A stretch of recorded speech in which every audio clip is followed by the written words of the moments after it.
Test.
On est correct, oui? Bonsoir tout le monde. Bienvenue à cette session d'information sur le nouveau rôle d'évaluation. Tout d'abord, je veux mentionner qu'on est en direct, donc on a caméra, les micros, et puis on est en direct sur Facebook, afin que ceux qui ne pouvaient pas se déplacer puissent entendre la présentation et les questions qui seront posées. De cette façon, ça peut éviter aussi que les mêmes questions soient posées. Je veux, mon nom est Jules Dagenet, je suis maire de Val-des-Monts, pour ceux qui ne me connaissent pas. Je veux saluer la présence de M. François Lantier et Mme Cindy Fraser du service d'évaluation de la MRC des Collines. M. Lantier va nous faire la présentation du nouveau rôle d'évaluation. Je veux aussi souligner la présentation, souligner la présence de notre directeur général et secrétaire trésorier, M. Julien Croteau, qui est ici, M. Croteau, de même que Kevin Saint-Jacques, notre responsable des communications, qui a tout organisé la rencontre ainsi que la partie technologique. Je veux aussi souligner la présence des membres du Conseil. On a presque tous les membres du Conseil qui sont sagement à l'arrière pour le moment. Peut-être expliquer, le Conseil a demandé à ce que la MRC fasse une présentation à Val-des-Monts sur le nouveau rôle d'évaluation. Puis vous allez comprendre, quand on a vu les résultats, là, une augmentation globale ou en moyenne de près de 60%, il y a beaucoup de gens qui ont des questions, puis on voulait tenir la session d'information afin de répondre le plus possible aux questions des citoyens, puis tenter de rassurer concernant certaines craintes qu'il pourrait y avoir là, au point de vue des impacts budgétaires. Puis aussi, une des choses qu'on voulait faire, c'est qu'on avait demandé à ce que le rôle d'évaluation soit déposé tôt. Donc, il a été déposé au Conseil, je pense que c'est le 12 septembre, afin qu'on fasse une rencontre en septembre. Comme ça donne le plus de temps possible aux citoyens là, qui voudraient profiter là, pas du service, là, mais du service de révision, si on peut dire. Là. Donc, je pense qu'on est prêt à passer à la présentation. M. Lantier, 30-40 minutes la présentation, puis ensuite, il y aura la période de questions. Donc, on va laisser M. Lantier faire sa présentation, puis après ça, on passera à la période de questions. Quelle heure est-ce que ça termine? Bien, 30 à 40 minutes, puis ça va dépendre des nombres de questions, là.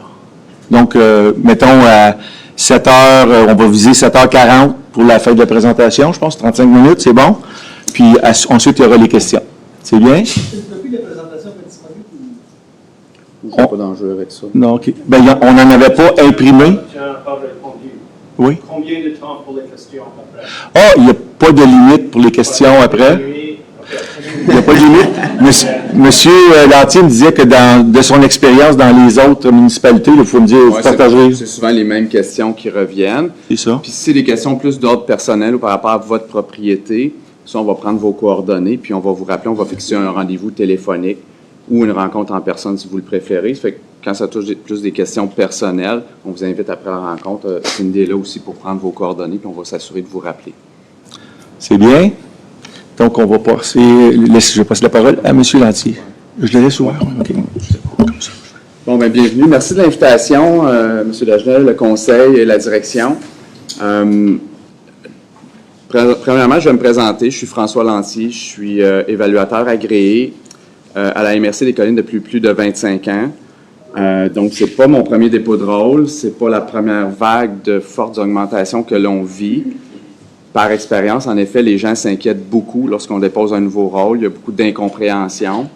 Donc, l'objectif ce soir, c'est premièrement de vous expliquer un peu c'est quoi un rôle d'évaluation, c'est quoi les travaux qu'on doit faire, c'est quoi l'encadrement. Et puis ensuite, on va aller plus dans les chiffres, les explications des augmentations, puis des impacts potentiels. Puis on va suivre avec une partie qui est plus les recours qui s'offrent aux citoyens. Il y a un processus, puis ça, on va prendre le temps de bien vous l'expliquer. Mais tout d'abord, on va vous donner toute l'information. Et puis à la toute fin, si vous avez d'autres questions, je n'ai pas répondu à l'entièreté de vos interrogations, mais il y aura cette période de questions-là. Vous pourrez me poser n'importe quelle question. Donc, on va débuter. Premièrement, l'évaluation foncière, c'est la responsabilité de la MRC des Collines. Donc, c'est la MRC des Collines qui offre le service d'évaluation pour les 6 municipalités de la MRC. La MRC, elle dresse et elle tient à jour en continu le rôle d'évaluation. C'est-à-dire que oui, on vous a déposé un nouveau rôle d'évaluation. Par contre, pendant les 3 années du rôle, il y a toutes sortes d'événements, que ce soit une transaction, un lotissement, une construction, une démolition. C'est toujours évolutif. Donc, le rôle du service, c'est aussi de tenir à jour ce rôle-là.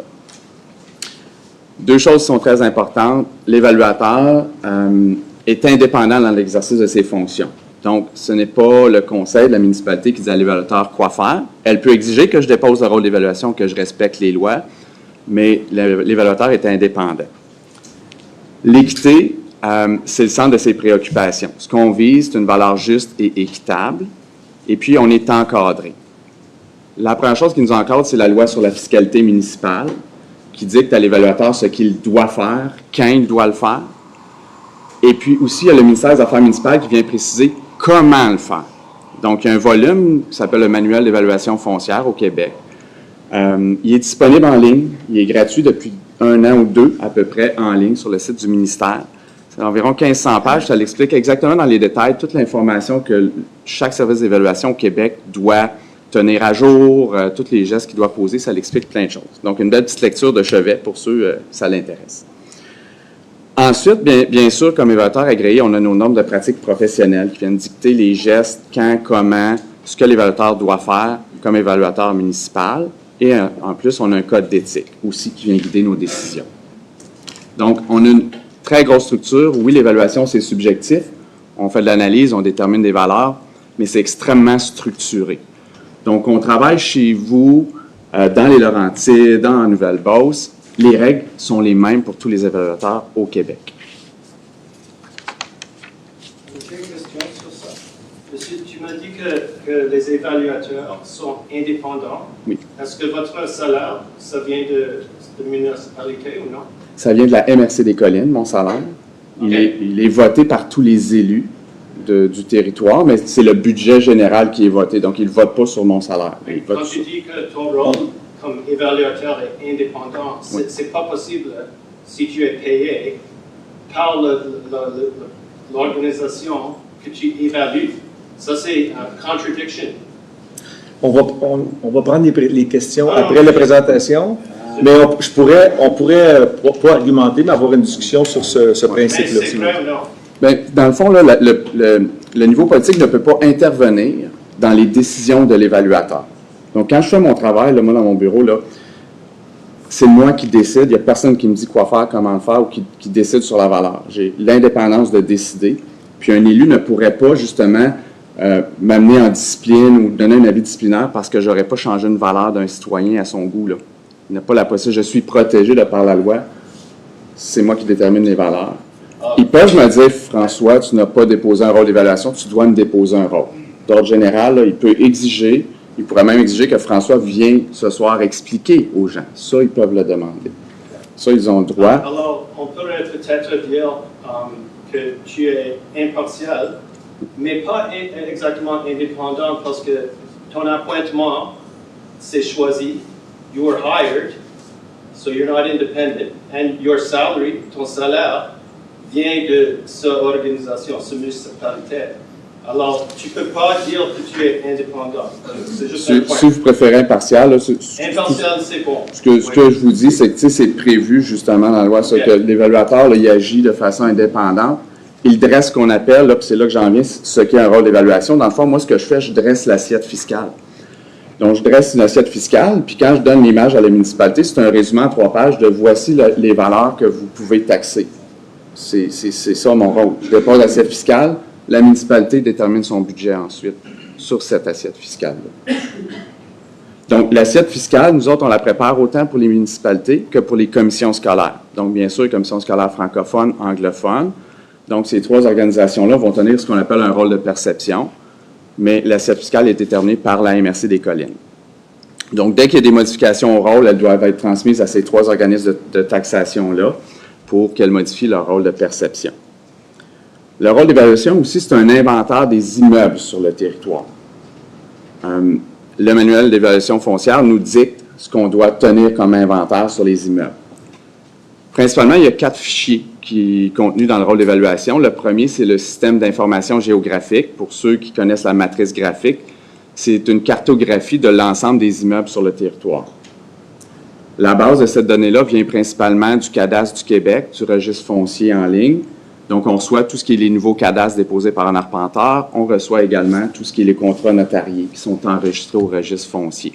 Ensuite, nous, on se doit de corriger le rôle pour se coller à ces informations-là. Donc, le système d'information géographique, c'est la base de l'immatriculation de chacune de vos propriétés, d'où vient votre numéro de dossier, etc. Ensuite, on a le fichier des mutations immobilières, c'est-à-dire toutes les transactions sur le territoire sont contenues dans un seul et même fichier où on consigne toutes les informations qui nous aident à analyser le marché.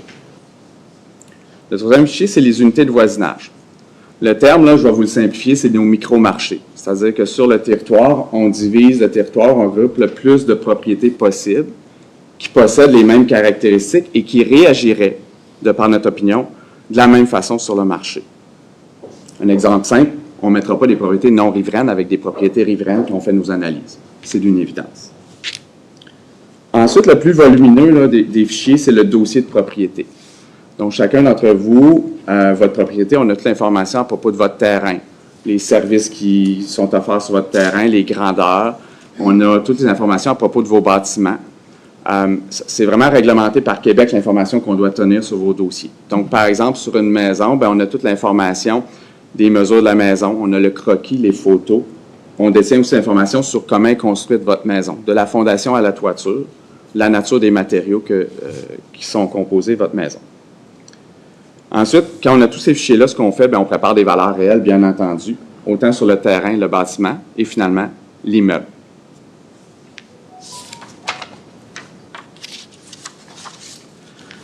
Quelques informations pertinentes à savoir là, sur comment on dresse un rôle d'évaluation. Première des choses, la loi exige à l'évaluateur de visiter l'ensemble des immeubles sur son territoire au moins une fois aux 9 ans. Donc, Val-des-Monts, ici, à partir de la mi-juin jusqu'au début 2023, on a visité plus de 5000 propriétés sur votre territoire. Cet exercice-là est très lourd, exige beaucoup de main-d'œuvre. Ce qu'on fait en soi, c'est qu'on s'assure d'avoir les bonnes informations sur vos propriétés. Est-ce qu'il y a eu une erreur technique? Est-ce qu'on a les bonnes mesures? Est-ce que la propriété a subi des dégradations, des améliorations? Puis des fois, ça peut être juste des erreurs de l'échelle d'inscription, là. Donc, on s'assure d'avoir les bonnes données sur chacune des propriétés. Depuis l'avenue du COVID, là, il y avait deux façons qu'on pouvait fonctionner, c'est-à-dire certains d'entre vous ont probablement reçu un formulaire d'enquête en ligne que vous pouviez aller remplir en ligne. Et puis, sinon, c'était une visite physique des lieux sur votre propriété. Ensuite, le rôle principal, là, ça pourquoi on est ici aujourd'hui, c'est la rééquilibration. C'est-à-dire que les visites sont une fois aux 9 ans, mais à tous les 3 ans, on refait un rôle d'évaluation. La rééquilibration, là, le terme le dit, dans le fond, le principe sous-jacent du législateur, c'est de dire un contribuable dont la propriété a pris plus de valeur devrait contribuer plus aux finances de la municipalité, qu'un contribuable que sa propriété s'est moins enrichie que la moyenne devrait peut-être contribuer moins aux dépenses de la municipalité. C'est le principe derrière cette équilibration-là. Puis ça, là, c'est sans distinction propriétaire. Nous, on ne regarde pas qui est propriétaire des propriétés. Ce qu'on fait notre travail, c'est l'immeuble en soi qu'on évalue. Donc, dans votre cas, ce qu'il fallait faire, il fallait déterminer les valeurs réelles en fonction d'une date de marché. Elle est prescrite, la date de marché. Donc, par exemple, votre rôle, c'est un rôle 2024, 25, 26. Donc, il va débuter le 1er janvier 2024 et puis il va se terminer le 31 décembre 2026. La date de marché fixée par la loi, c'est le 1er juillet 2022. Je pense qu'on a tous connaissance ici dans la salle, qu'est-ce qu'avait l'air le marché un peu en 2022. En effet, le marché était très explosif, très volatile. Par contre, l'évaluateur ne peut pas choisir sa date. Il y a plusieurs demandes qui ont été faites par plusieurs organismes dans Montréal, tout ça au ministère. Est-ce qu'on peut changer la date, tout ça? Fin de non-recevoir par le ministère, l'évaluateur ne peut pas déterminer la date ou choisir celle qui lui plairait. Donc, l'augmentation qu'on constate, qu'on va parler plus tard, mais que vous avez tout ça à peu près la moyenne de 60 %, là, ce que ça représente, c'est la différence de marché entre le marché de 2022 et celui de 2019. Donc, 2019, pré-pandémie, 2022, en plein dans la période où les valeurs étaient élevées. Ce qu'il faut se souvenir, par contre, c'est que tout le monde est évalué à la même date de marché, dans la même photo de marché. Donc, tous les citoyens de Val-des-Monts sont évalués en fonction de 2022. Au niveau équité, c'est très important parce que, je vais vous donner un exemple. Quelqu'un se construit une maison aujourd'hui, on va l'évaluer, on prend sa maison, on va la mettre dans le marché de 2022. Son voisin, en 2026, construit une maison identique, bien, on va prendre sa maison et on va la mettre dans le même marché, parce que sinon, ça serait inéquitable si on prendrait un marché d'une année différente pour deux voisins identiques. Donc, peu importe ce qu'on va faire pendant les 3 prochaines années dans le rôle d'évaluation, on ramène toujours tous les travaux, les constructions, les modifications à la photo du marché de 2022 pour des raisons d'équité. Vous allez me dire pourquoi 18 mois avant la date de début d'un rôle? C'est parce que nous, il faut attendre de recevoir toutes les transactions, bien entendu. Donc, il y a des transactions jusqu'au 31 décembre 2022. On reçoit les contrats du registre foncier jusqu'à 2 semaines après les transactions. Donc, déjà janvier de cette année, on continue de recevoir des transactions. Il faut aller les visiter, les enquêter, s'assurer d'avoir les bonnes conditions de transaction. Puis le travail, il y a à peu près 11 600 propriétés à Val-des-Monts. Donc, c'est un travail assez long pour déposer, arriver au 15 septembre, avoir déposé des valeurs. Cette année particulièrement, on déposait un rôle pour Chelsea, on a déposé Val-des-Monts et on va déposer l'Ange Gardien sous peu, avant le 1er novembre. Donc, c'est l'année où on a le plus de propriétés, c'est plus de 20 000 propriétés à réévaluer avec une équipe assez restreinte. La valeur qui est déterminée par l'évaluateur, c'est la valeur réelle. La valeur réelle en tant que telle, là, il appelle ça valeur réelle, mais c'est la valeur marchande. Là, on voulait juste faire différent. Le législateur a décidé ça. C'est dans un marché libre et ouvert. C'est-à-dire que l'acheteur et le vendeur ne sont pas obligés d'acheter. Ils ont le goût de transiger, mais ils ne sont pas obligés. Donc, c'est de gré à gré. Les vendeurs et l'acheteurs connaissent raisonnablement le marché.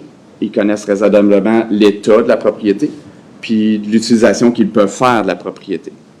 Pourquoi raisonnablement? Il n'y a pas beaucoup d'acheteurs sur le marché qui sont des experts en évaluation. Ce ne sont pas tous des évaluateurs agréés ou des agents d'immeubles qui ont accès à toutes les bases de données. Donc, c'est pour ça qu'on dit raisonnablement. Tu sais, les gens vont souvent acheter une propriété après une visite, 2 visites, qui ont été là une demi-heure.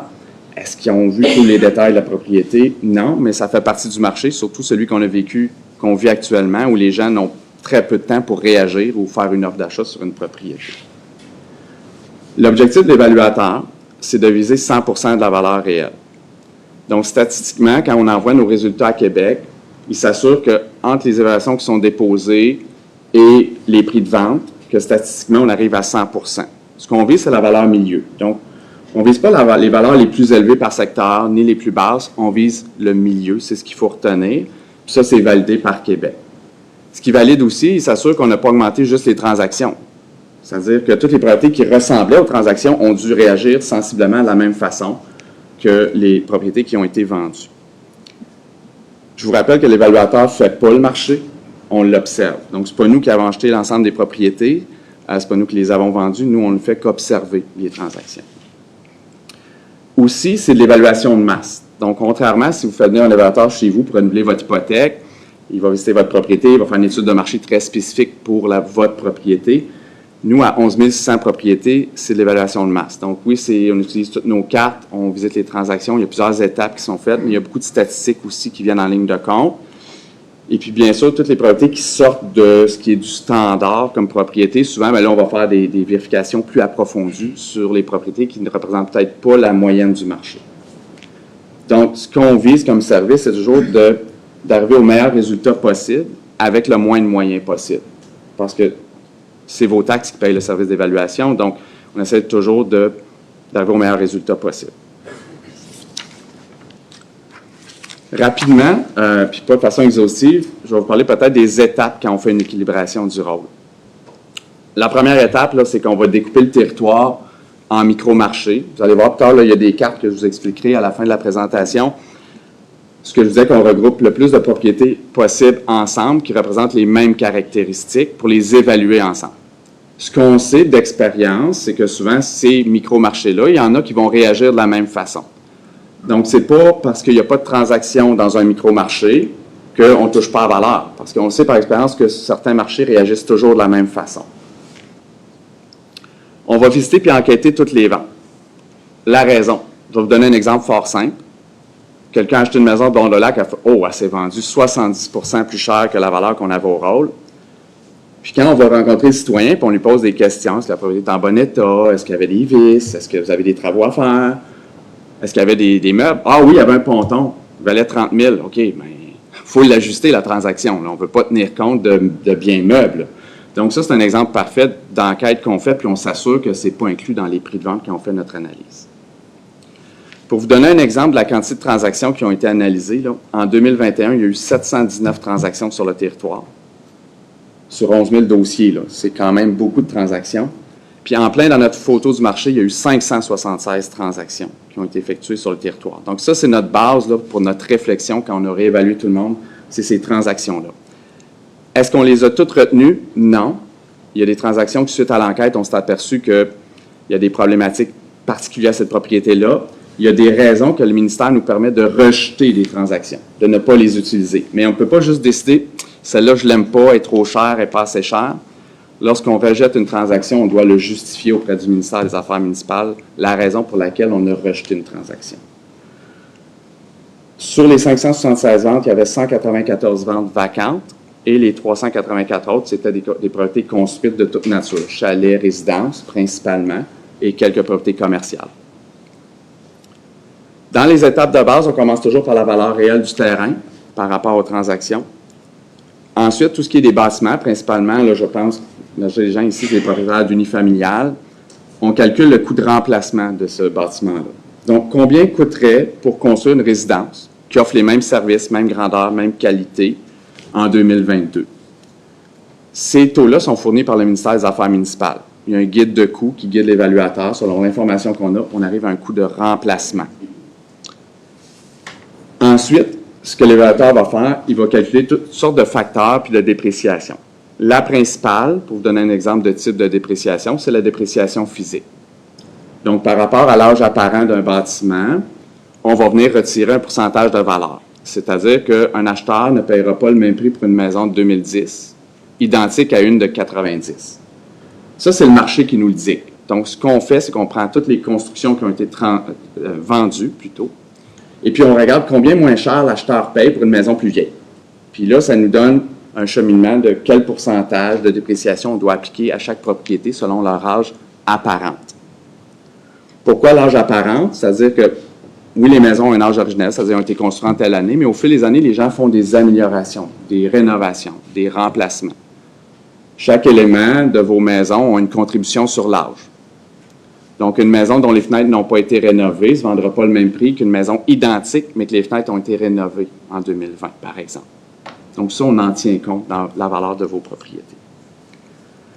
Ensuite, on ajuste ce coût de remplacement déprécié-là selon le marché où vous êtes situé, selon le marché local. Donc, encore une fois, pour le même cottage de 2 étages, même grandeur, même âge, s'il est situé dans le village de Perkins ou sur le bord du lac McGregor, n'atteindra pas la même valeur marchande. Donc, c'est la même maison à première vue, mais sa localisation fait en sorte que le marché réagit différemment. Ensuite, l'évaluateur détermine une valeur finale et aussi le régime de taux de taxation. Donc, la municipalité peut appliquer divers taux de taxation, c'est prévu par la loi. Nous, on va venir dire, bien, c'est une propriété de type résidentiel, de type commercial, est-ce que c'est une propriété de type agricole, industriel? On vient catégoriser les propriétés. Comme ça, la municipalité, après, elle peut déterminer des taux de taxation pour chacune d'entre elles. Aussi, on vient appliquer ce qu'on appelle une répartition fiscale, c'est-à-dire que le gouvernement prévoit que certains immeubles vont être exonérés de taxation ou vont payer qu'une partie de la taxation. L'exemple parfait, c'est l'hôtel de ville dans lequel on se situe. La loi prévoit que la municipalité ne se taxe pas elle-même. Donc, nous, on va venir inscrire dans l'assiette fiscale que cette propriété-là est exempte de taxation, selon la loi.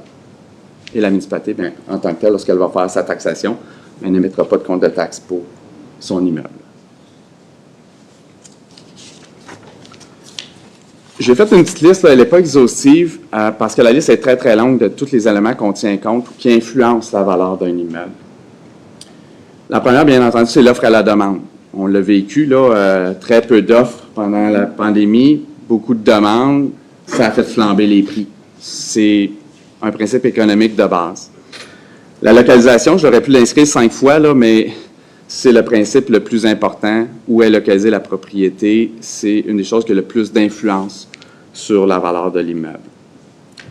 Les dimensions, qu'elles soient du terrain, qu'elles soient de la maison. Dimension, on peut vouloir dire aussi frontage, hein, sur un lac peut avoir aussi une importance. Les coûts de construction. Bien entendu, dès qu'on voit que les coûts de construction explosent, c'est sûr qu'il faut s'attendre, quand on voit les coûts de construction exploser, qu'au prochain rôle, bien, le coût de remplacement il va avoir un impact inévitablement. La qualité-complexité aussi des bâtiments. Donc, un bâtiment fort simple n'atteindra pas la même valeur sur le marché qu'un bâtiment d'une complexité supérieure. Encore une fois, l'excès n'est pas mieux non plus, là. C'est pas parce qu'on met des robinets en or qu'on va aller chercher la valeur contributive de ces éléments-là. Je vous parlais tantôt de l'âge originel, l'âge apparent. Donc, l'entretien de la propriété est très important.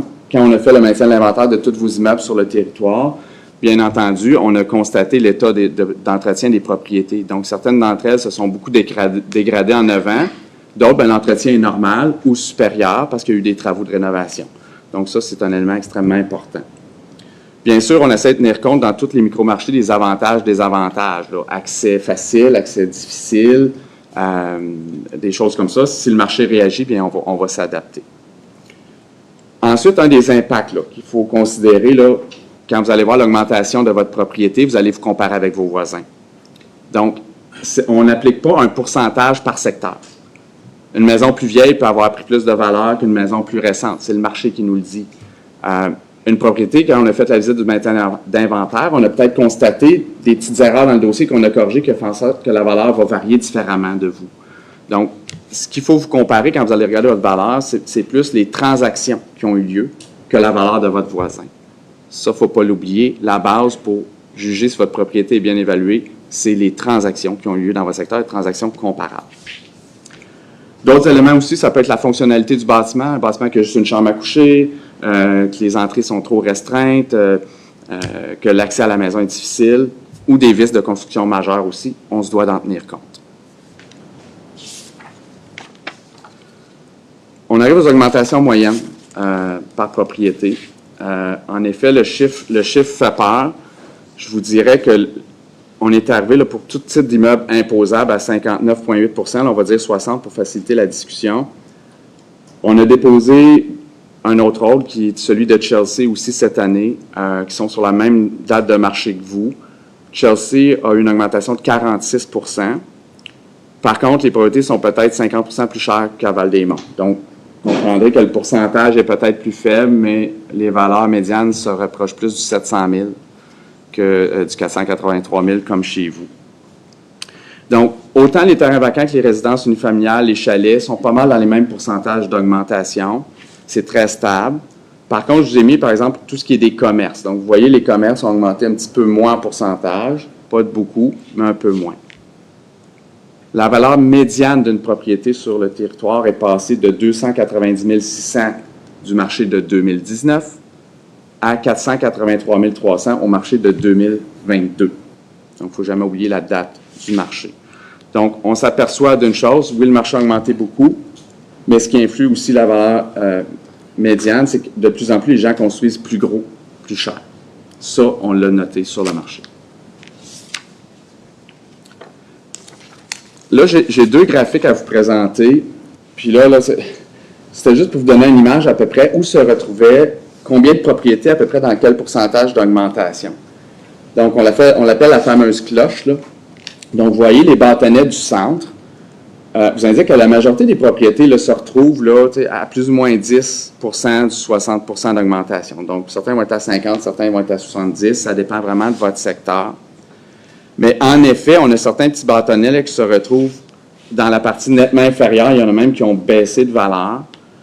Là, il faut faire attention parce que ce type de propriétés-là, souvent, c'est des propriétés non construisibles, des fonds de lac, des marécages. Là, c'est des propriétés que vous ne pouvez pas, là, il n'y a pas vraiment beaucoup de valeur. Puis, il faut faire attention au pourcentage parce qu'ils sont peut-être passés de 500 $ à 400 $, puis on pense qu'il y a eu une grosse baisse. Il faut être prudent avec ça.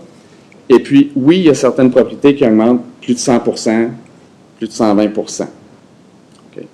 Mais là, je vous montre ce graphique-là. L'important, c'est de regarder le second graphique, là, juste pour vous rassurer. C'est notre second graphique. Ce que ça vous dit, c'est que la majorité des propriétés qui augmentent beaucoup plus que la moyenne ont une beaucoup plus faible valeur en moyenne. Donc, ce qu'on a remarqué, c'est que ceux qui explosent dans les pourcentages nettement supérieurs, c'est des propriétés, bien souvent des terrains vacants, de plus faible valeur. Donc, un terrain qui passe de 40 000 à 80 000 Vous dites, ben, il n'y a pas de terrain à 40 000. Là, je veux dire, ben, il y a une augmentation de 100 Fait qu'il faut juste faire attention. Il y a une corrélation vraiment qu'on a pu remarquer entre ceux qui ont des forts pourcentages d'augmentation. La valeur moyenne est beaucoup plus faible. Ça, pourquoi? Je vous ai fait un petit exemple, là. Juste pour vous mettre en perspective, il faut faire très attention entre le pourcentage et la valeur nominale. Donc, si je vous dis 60 sur 500 000, ça représente 300 000 d'augmentation fois le taux de taxation. Okay. Par contre, on peut vous dire, « Oh, moi, ma propriété a augmenté de 90 ». Oui, mais votre valeur est à 100 000. Donc, réellement, en valeur nominale, vous augmentez de 90 000 fois le taux de taxation. Lequel vous allez choisir? Augmenter de 90 ou de 60? Parce que certains, celui qui augmente de 60 va avoir un beaucoup plus gros impact sur sa taxation parce qu'il va avoir 300 000 de valeur qui va être appliqué au taux de taxation. L'autre augmente juste de 90 000 fois le taux de taxation. Donc, il faut vraiment faire attention quand on regarde le pourcentage, ça s'applique sur quelle valeur. Fait que souvent, ce qu'on a remarqué, c'est que tous les immeubles qui étaient de plus faible valeur ont peut-être augmenté plus en pourcentage que la moyenne. Ça, c'est une corrélation qu'on a pu remarquer. Là, rendu là, lorsqu'on augmente la valeur de 60 le conseil a un exercice à faire. Puis c'est là que je passe la parole à M. Dagenet pour vous expliquer après ça. Quand on dépose en rond, nous, on dépose l'assiette fiscale complète. Donc, il y a à peu près 3,8 milliards de dollars valeur taxable qu'on a déposé. Là, à partir de là, la municipalité a un exercice à faire. Ça fait qu'elle, elle reçoit un document de 3 pages là, avec les valeurs totales par catégorie d'immeubles, par catégorie de régime de taxation. Et puis, ben, je vous laisse la parole, M. Dagenet, pour cette partie. OK, merci. Donc, c'est vrai, merci. Donc, si on comme M. Lantier a mentionné, les valeurs, ces valeurs-là vont prendre effet le 1er janvier 2024, donc pour le prochain budget, le budget 2024. Quand on regarde les sources de revenus là, de la municipalité pour 2023, là, toutes les catégories confondues, incluant le fonds vert, on a un petit peu plus que 24 millions de dollars de revenus de taxes municipales. Si on devait faire ce que certains là, ont peut-être écrit sur des réseaux sociaux, là, puis garder le taux au même niveau, là, si on devait le garder au même niveau, là, c'est-à-dire dans toutes catégories confondues, on garde le même niveau, là, on arrive à des revenus totaux de 38 millions de dollars. C'est 14 millions de dollars qu'on a aujourd'hui. Donc, je peux vous rassurer tout de suite ce soir, on n'a pas besoin, de 14 millions de dollars de plus pour boucler le budget 2024. Cela dit, on n'a pas commencé. Cette semaine, on s'est entendu sur le calendrier des rencontres pour l'adoption du budget 2024 et le plan triennal d'immobilisation, le PTI 2024. On planifie adopter le budget et le PTI en décembre. Donc, on aura une série de rencontres avec les services, ainsi de suite, pour en arriver avec un budget qui sera présenté en décembre. Donc, ce soir, je ne peux pas vous dire, moi, que l'augmentation du taux sera de X %. On n'a pas fait encore l'exercice. Mais la chose que je peux vous dire, c'est que ça ne restera pas au même niveau. On peut pas, là, ça fait juste pas de sens de le laisser au même niveau. On arriverait avec des revenus de 38 millions de dollars. Donc, on va faire les travaux, puis l'exercice qu'on va faire, comme on fait à chaque année, c'est qu'on va regarder les dépenses pour différents départements, on va regarder ce qu'on a besoin, et puis à partir de là, on va regarder les sources de revenus qu'on a, puis à partir de là, on va se donner des orientations sur les différents taux de taxes et ainsi de suite, là. Donc, pour ce soir, je ne peux pas vous dire, là, ça va être un X nombre de pourcentage, il est trop tôt pour le dire. Mais ce que je peux vous confirmer, c'est que ils ne resteront pas au même niveau parce que ça n'a juste pas de sens au niveau mathématique là, de le faire. Est-ce que vous voulez continuer avec la présentation? Vous n'avez pas autre chose, je vais continuer. Oui, s'il vous plaît. Un petit bout à faire encore. OK, merci. Donc, là, ce soir, il y a quelques cartes là, qui vont vous être affichées après la présentation que vous pouvez consulter. Là, on a une des cartes qu'on a préparées, là, que j'ai déposées au conseil pour que les conseillers comprennent peut-être qui va recevoir des appels de leurs citoyens. Là. Fait que, ce qu'on a fait comme carte, là, on a déterminé cinq catégories, là, c'est-à-dire que il y a des couleurs, puis là, vous ne voyez pas très bien à l'écran, mais on va avoir des cartes disponibles pour vous après la présentation que vous pourrez consulter. On a mis l'augmentation médiane par micro-marché sur la carte, de voir lesquels augmentaient plus que les autres. Là, ça ne veut pas vouloir dire que si vous êtes dans ce secteur-là, vous êtes absolument dans ça. C'est la médiane d'augmentation, là, c'est juste la statistique pour imager un petit peu quels étaient les secteurs qui avaient augmenté plus en pourcentage. Donc, vous voyez, sur le territoire, je pense qu'il y a plus de 175 micro-marchés là, au total sur le territoire. Donc, ceux, bien entendu, qui sont en rouge, c'est ceux qui ont augmenté beaucoup plus que la moyenne. C'est peut-être ces unités de voisinage-là qui ont le plus de propriétés qui risquent peut-être plus d'avoir une hausse substantielle de leur valeur. Les bleus puis les verts bien, sont en deçà de la moyenne d'augmentation. Donc, peut-être plus de chances d'avoir une stabilité ou une baisse à ce niveau-là. C'est vraiment un titre informatif, c'était pour donner une image. Par contre, ce qu'il faut faire attention, c'est peut-être un secteur, vous allez voir, il est en rouge, pourtant c'est sur la principale, par exemple. Oui, mais peut-être que parce que c'est rendu tellement cher ailleurs, que là, les gens se disent, ben là, je peux acheter d'un secteur plus désirable, ben peut-être je vais me diriger vers un autre secteur, puis là, il y a un rattrapage qui se fait dans certains secteurs. Donc, il faut être très prudent dans l'analyse de tout ça. Là, c'est juste pour donner une image, on voulait juste s'assurer que ce que je voulais imaginer un petit peu au conseil, c'est qui va peut-être recevoir plus d'appels qu'un autre. Là, je vais vous donner de l'information pour y répondre. Suite à ça, suite au dépôt du rôle, là, une des choses très importantes, aucun citoyen peut contester son compte de taxe. Par contre, vous avez des recours au niveau de l'évaluation foncière. Les recours sont majoritairement prescrits. La première chose pour le recours, là, ce que je vous invite à faire, vous allez recevoir un avis d'évaluation par la municipalité cet automne qui va vous indiquer exactement l'information sur votre propriété avec la nouvelle valeur. Ça va vous être envoyé. Si vous voulez avoir tout de suite votre valeur, elle est disponible sur le site web de la MRC des Collines. Je pense sur le site de la municipalité aussi, vous avez mis le lien vers le rôle d'évaluation en ligne. Je vous invite à aller consulter votre nouvelle valeur. À partir de là, si vous avez des questionnements, là, ce soir, on peut prendre vos coordonnées tout de suite si vous voulez qu'on vous rappelle. Là, comprenez qu'habituellement, on a un gros flot d'appels, puis quand on appelle quelqu'un, on prend tout le temps nécessaire avec le citoyen. Donc, des fois, c'est un peu plus long. Habituellement, on demande maximum 10 jours ouvrables, mais on ne bouscule pas une rencontre avec un citoyen ou une conversation de téléphone quand on va prendre le temps de répondre à toutes vos questions. Si vous ne le faites pas ce soir ou quand vous recevez votre avis, vous allez voir sur le site web, là, vous avez des questions. Je vous invite à laisser un message sur la boîte vocale à la MRC des Collines au poste 2239. Vous avez le numéro de téléphone derrière vous. Vous laissez vos coordonnées, une plage horaire à laquelle c'est plus facile de vous rejoindre, vos numéros de téléphone, votre adresse et votre municipalité, parce qu'on a 3 rôles à déposer. Donc, je s'assure qu'on est dans la bonne municipalité.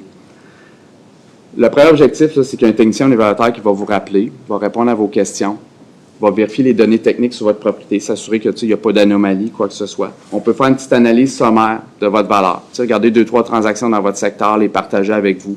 Puis vous faire une tête aussi. Est-ce que je traitais justement équitablement? Si suite à cette conversation-là, on s'aperçoit que, je vous le dis, là, on ne prétend pas à la perfection comme évaluateur, on fait le meilleur travail possible. Notre objectif, c'est d'être juste équitable, mais personne ne peut prétendre à la perfection comme évaluateur. Si quelqu'un vous dit ça, faites-lui pas confiance. C'est pour ça qu'il y a des recours. Si on s'aperçoit qu'on a fait une erreur, là, une bourde, des fois c'est une erreur d'inscription, on inscrit 11 foyers au lieu d'un foyer. Là. Vous savez, là, il y a des humains qui travaillent dans tout ça, et des logiciels, c'est possible. Si on s'aperçoit de ça, on peut vous proposer une correction d'office. C'est sans frais, on va vous proposer une nouvelle valeur, vous avez le choix de l'accepter ou non, il y a une discussion qui se fait. Ça, c'est possible. Au dernier rôle, on avait fait plus d'une trentaine d'avis de correction comme ça auprès du citoyen. Si suite à ces discussions-là, on ne s'entend toujours pas sur l'opinion de la valeur, c'est possible. Bien là, on va vous guider vers la demande de révision officielle. Donc, il y a un formulaire disponible en ligne sur notre site web en anglais ou en français. Vous pouvez le remplir papier aussi. Là, à partir de là, si vous décidez de déposer une demande de révision officielle, il y a des frais qui s'en suivent. Ça va selon la valeur de la propriété. Donc, en bas de 500 000, c'est 75 $. Plus que 500 000 jusqu'à 2 millions, c'est 300 $. Par contre, c'est pour ça que nous, on préfère que vous nous appelez. Il y a des services au Québec qui fonctionnent directement vers la demande de révision. Pas content, demande de révision, je vais traiter ça, je vous rappelle plus tard. Nous, là, l'objectif, c'est qu'on veut vous laisser la chance de discuter avec nous, de regarder ça, on va donner des ventes. On veut vous offrir ce service. C'est pour ça qu'on vous demande d'être patient. Si tout le monde appelle en même temps, ça peut être un peu plus long. Le délai de réponse, on est 3, 4 maximum à répondre à tous vos appels. Donc, nous, on a décidé d'aller avec ce processus-là avant d'aller en demande de révision. La date importante à se souvenir, vous devez le faire avant le 30 avril de la première année du rôle, donc avant le 30 avril 2024. Après cette date, vous n'avez plus de possibilité de demander un recours. Le rôle est gelé pour les 3 ans. Donc, notez bien cette date-là, s'il vous plaît, 30 avril 2024. De toute façon, là, notre rôle, nous, là, quand vous allez appeler, là, c'est pas d'essayer de vous tricher ou quoi que ce soit. On a le devoir de vous guider vers les bons processus. On a le devoir de vous guider dans la demande de révision sur comment la remplir, puis faire s'assurer qu'elle soit bien remplie. Suite à la demande de révision, là, il y a 2 évaluateurs qui vont travailler au dossier. Donc, c'est jamais une seule personne qui prend la décision. Il y a 2 évaluateurs. Des fois, on a des discussions, c'est une opinion de valeur. Et on va vous répondre pour le 1er septembre 2024 par écrit de la décision. Est-ce qu'on vous offre une baisse de valeur? Est-ce qu'on ne vous offre pas de baisse de valeur? Des fois, c'est sur une inscription aussi. Hein? Des fois, c'est le nombre de logements. On parle de valeur aujourd'hui, là, mais il y a toutes sortes de possibilités. Toute inscription au rôle peut être contestée. Majoritairement, c'est la valeur. Je vous dirais que dans les dernières années, on a eu autant de demandes presque de la valeur est trop basse que la valeur est trop haute. Là. Ça fait que ça va dans les deux sens. Il y a des gens qui se plaignent que la valeur n'est pas assez élevée. Bien entendu, souvent, c'est des gens qui veulent vendre leur propriété, bien entendu. Ensuite, c'est la demande de révision, la réponse, qu'elle soit positive ou négative, le citoyen a le choix d'accepter la proposition de valeur ou la non-proposition. Sinon, il y a toujours le processus qu'on appelle du tribunal administratif du Québec. Donc, ce n'est pas un tribunal judiciaire, c'est un tribunal administratif. Mais j'ai regardé, là, depuis 2016-2017, on n'a pas eu de cas au tribunal à Val-des-Monts du tout, puis on a 1 ou 2 ans sur l'ensemble du territoire en moyenne. Là. On n'en a vraiment pas beaucoup qui se rendent à ce processus-là, mais c'est un processus qui s'offre à vous, qui est disponible, puis encore là, si quelqu'un décide d'aller vers ce processus-là, on va vous guider, dire où aller, qu'est-ce que vous devez remplir, qu'est-ce que vous devrez faire, puis on va vous assurer avec vous aussi, il y a des délais pour le faire, puis on va vous guider là-dedans si jamais vous décidez d'aller là. C'est un processus ouvert devant un commissaire qui va écouter les doléances, puis nous, on dépose un rapport d'évaluation tout simplement, puis à partir de là, ben, ce commissaire-là va tout simplement déterminer la valeur. Donc, on est rendu à la période de questions. Donc, je ne sais pas, Kevin, comment tu voulais fonctionner pour la période de questions? On va juste demander aux gens j'ai acheté le micro, là, mais de se présenter au micro. La seule chose, c'est que si vous ne vous présentez pas au micro, les gens qui sont sur Facebook vont pas pouvoir entendre la question, ils vont juste entendre la réponse. Donc, c'est pour ça qu'on va vous demander de vous présenter juste ici. Je vais ajuster la sensibilité.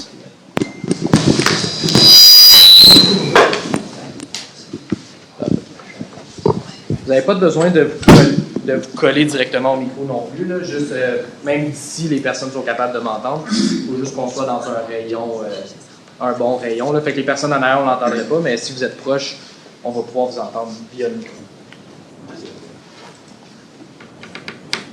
Okay, merci pour votre présentation ce soir. Et moi, c'est François. Et I realize that many in the room are shocked. Les gens ici peut-être sont en choc parce que c'est une grande augmentation. Et le numéro, c'est quoi, 50 ou 60% d'augmentation? 60%. 60, OK. Et c'est pas une bonne situation pour toi d'être ici parce que les gens, je pense, sont pas très contents. Mais tu m'as dit, juste pour comprendre vos nombres, 24 millions avant par année et maintenant c'est 38 millions. C'est les chiffres que j'ai donnés, ça. Oui. Est-ce que, alors la différence c'est 14 millions. Est-ce que tu peux expliquer quelles sont les 3 plus grandes choses dans ce 14 millions? Alors, ce que j'ai dit, Oui. c'est que le budget 2023, on a 24 millions de revenus. Selon les valeurs qu'on a, avec les taux qu'on a, on a 24 millions de revenus, 24 millions de dollars.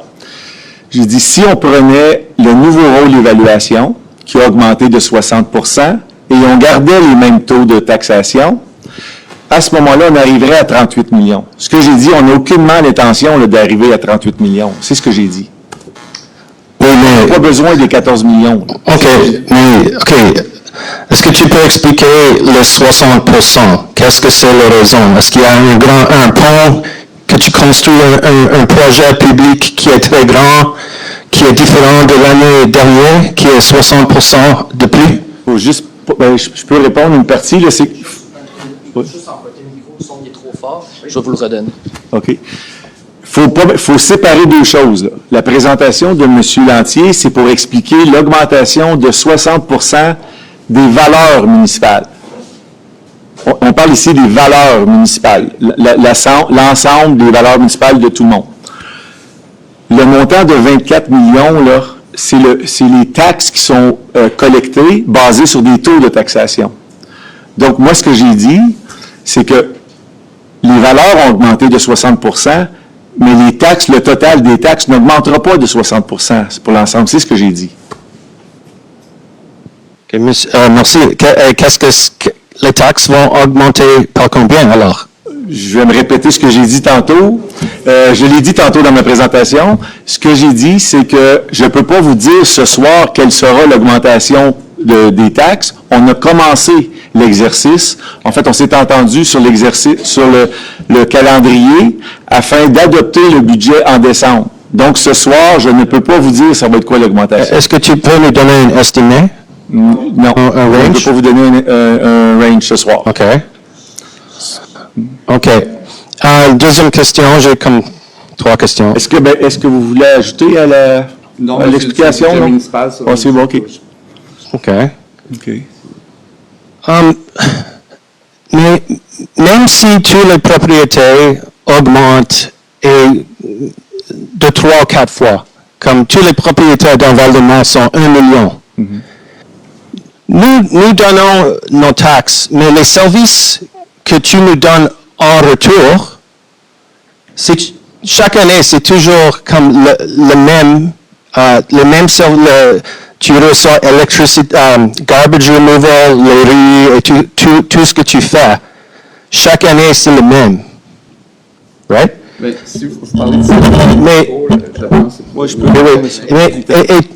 On comprend que pour inflation, 3% chaque année, je ne sais pas.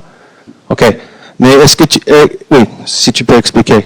La Ben, partie de la valeur, je peux expliquer. Là, la valeur des services, c'est 2 choses. La valeur, c'est pas l'inflation, c'est le prix que les gens paient pour les propriétés sur le marché. Comme je mentionnais, moi, je ne fais pas le marché. Si les gens paient ce prix-là pour les propriétés, je n'ai pas le choix d'atteindre la valeur que les gens paient sur le marché. Je ne peux pas décider comme évaluateur de dire je vais les évaluer moins que le prix des transactions. Moi, le ministère dirait, ben François, recommence ton travail.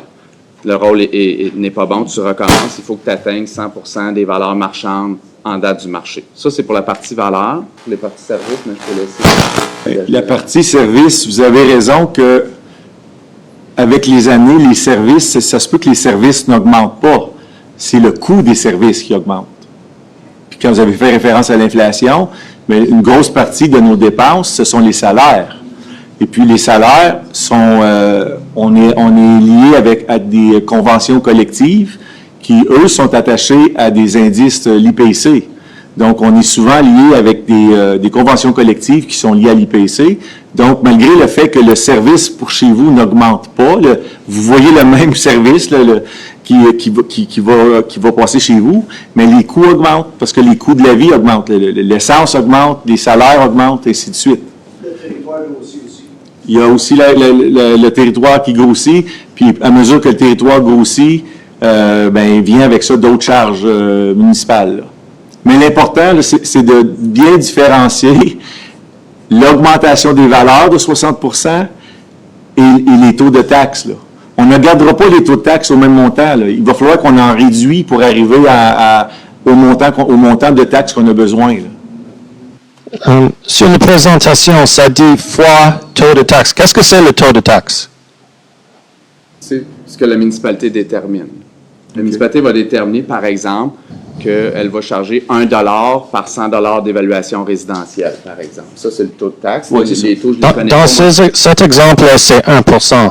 Qu'est-ce que c'est le taux l'année dernière ou cette année? Et qu'est-ce que ça va être le taux l'année prochaine? Ça, c'est pas le nombre, mais c'est juste le taux. Est-ce que ça va être le même taux? Non, je répète ce que j'ai dit tantôt. Là. Ça ne sera pas le même taux. Il va falloir qu'on l'ajuste probablement à la baisse. Il faut l'ajuster à la baisse pour arriver avec le même total de taxes qu'on a besoin. Alors, tu ne sais pas si le taux va être plus ou moins. Il faut qu'il soit moins, le taux. Le tax rate is going to be lower. OK. C'est beau? C'est beau? Est-ce que ça te dérange de le laisser sur le trépied? Les gens me disent que juste pour vraiment fait un mouvement. Yeah, no problem. M. Sylvestre va ajouter quelque chose? Le micro. French or English? I'm English. My French is pas très. Okay, I'll do it in English, all right, just to save some time here. You're confusing municipal evaluation, which is done by the MRC, and tax rate. 2 different things, right? So tonight, we're talking about your property value, all right? The exercise that us as councilors and the mayor have to do is come up with a budget within the next 2 months and then adjust the tax rate, all right, that you will be paying. That's what we have to do in the next 2 months. The reason why we ask for the evaluation to be deposited as early as September, and that was, we had a time frame that was required by law. And that's why we're one of the first ones to do it, if not the first one, is because we wanted to have this session tonight so that the people can understand the difference between evaluation of your property, the value, and the tax rate. So now it's the first phase, right? Yeah. So what I'm recommending is that stay after and I'll explain everything to you. Unless you have different questions, but so far, all the questions you've asked, they've already been answered, they've already been on the slides that were presented, and then I will give you What more is your name? details. I will give you more details so that you can maybe understand better the whole process. Okay, so, thank you, but the person who decides if my questions have. Yeah, but right now, you've No, taken, you've taken about 15 minutes and you're asking the same. Thank you, but, thank you. What is your next question and votre prochaine question? First of all, this gentleman just said, I'm confusing the tax rate with the evaluation. I'm not. I want to understand, yes, I want to understand how they're connected. Well, you know, Okay. this is being. You understand? So I Okay. suggest you. So number two listen to question. this afterwards. You're taking my time, and I don't want to go down that road. I have another question. My time right now and Okay. other citizens' time. I'm wasting your time, sir? Go ahead. You're wasting a lot of the citizens' time. We're the citizens, and we pay your salary, The all right? citizen also, in So my you're not, as augmented by 66%. François, So I understand the whole thing. François, you work for us, brother, okay? So maybe calm down and listen to the citizens. can you go ahead with the question, please? Next question, yeah. S'il vous plaît. Okay. Do you have federal parliamentary approval to raise property tax? Or to impose tax on us? It's provincial law. You do realize that in the Constitution, in section 91.3, that you need to have federal parliamentary approval for any tax, which means it has to be voted on in the House of Commons and the Senate. I'm asking you today, do you have federal parliamentary approval to raise taxes in this municipality? Yes or no? I don't have that answer, sir. I will Okay. get that answer for you.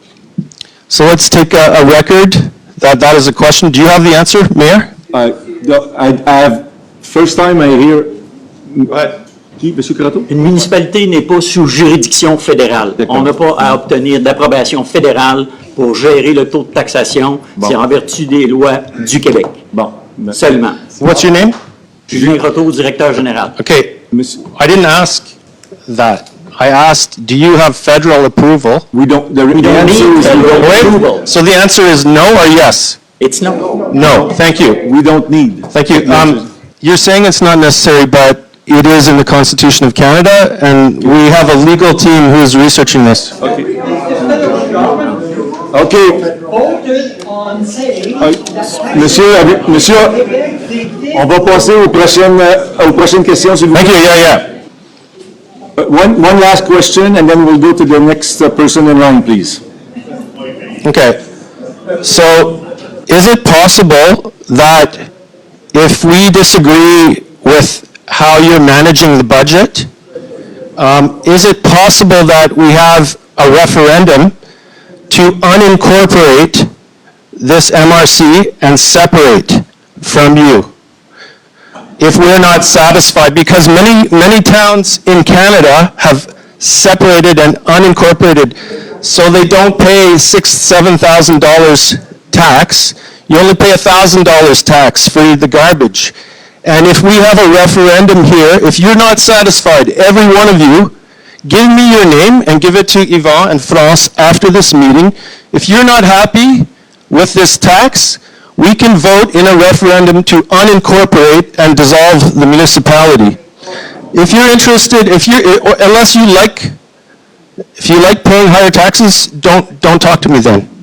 OK, thank you. Next. Thank you very much. And give your email and contact to France Frossier and Yvon right here afterwards, and we can have a referendum if this is mismanaged. If this budget is mismanaged, we can have a vote from every person in the municipality, and we can dissolve, and we can run our own municipality. And many has done this. Nova Scotia, there's many municipalities in Canada that have done this. Because this is a corporation, you have to understand, MRC des Collines is a corporation, and my final question is, No, you have profits. Do you make profits in your budget? Sir, oui, voilà, s'il vous plaît, veuillez vous asseoir, s'il vous plaît. Merci. You're wasting Merci. everybody's time. Get out there. Thank you. Who are you? I'm a resident and you're annoying everybody right now. Because it's totally insane what you're saying. OK. So it's time for you to sit down and let somebody else talk. Okay, you can't, that's insane, okay. OK, thank you. Totally insane. Bon.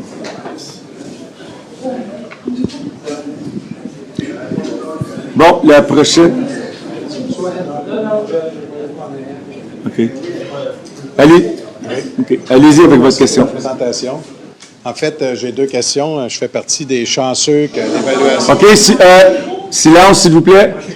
Oui, merci. Est-ce qu'on m'entend? Oui, allez-y. Ah. OK, merci. Merci pour la présentation. Je fais partie des chanceux que l'évaluation a augmenté plus de 60 %. C'est pas de même. Peut-être parler un petit peu plus fort dans le micro, s'il vous plaît. Oui. Peux-tu l'élever un petit peu, le micro? Test numéro 3. Oui, on va y arriver. Je fais partie des chanceux dont l'évaluation a augmenté plus de 60 %. Puis c'est selon vos critères, là, c'était quand vous avez expliqué l'augmentation, c'était influencé par que les maisons à valeur plus basse souvent avaient une plus grosse augmentation. Je ne suis pas dans ce cas-là. D'accord. Alors, naturellement, on va procéder au processus d'aller vous poser des questions, etc. Est-ce que quand on vous pose des questions, on a l'analyse que vous avez faite pour évaluer notre maison ou on fait juste vous parler, puis là, on peut savoir sur quoi vous êtes basé parce que quand on regarde autour, on a fait l'analyse de nos voisins, puis ces choses-là, puis essayer de comprendre la valeur marchande, qui est un gros point dans votre évaluation. Bien, moi, je déménageais à Val-des-Monts en 2021. J'ai payé 80 000 $ de plus qui était demandé, puis mon évaluation est 208 000 de plus que le 80 000 $ que j'ai payé en 2021. Fait que je comprends qu'on ne fait pas des cas d'espèces, mais là, si moi je vous parle, ça me prend une base sur quoi vous êtes basé pour essayer de comprendre. On a-tu cette information-là? Oui, dans le fond, ce qu'on fait, la première chose, votre dossier de propriété, quand vous êtes propriétaire, vous avez accès à votre dossier. Votre dossier contient l'information à propos de votre propriété, mais ne contient pas les analyses en tant que C'est ça. Par contre, nous, ce qu'on fait, c'est que pour les choses, on valide l'information avec vous. Est-ce qu'on s'est trompé dans l'information de base selon laquelle on est parti pour vous évaluer? C'est la première étape.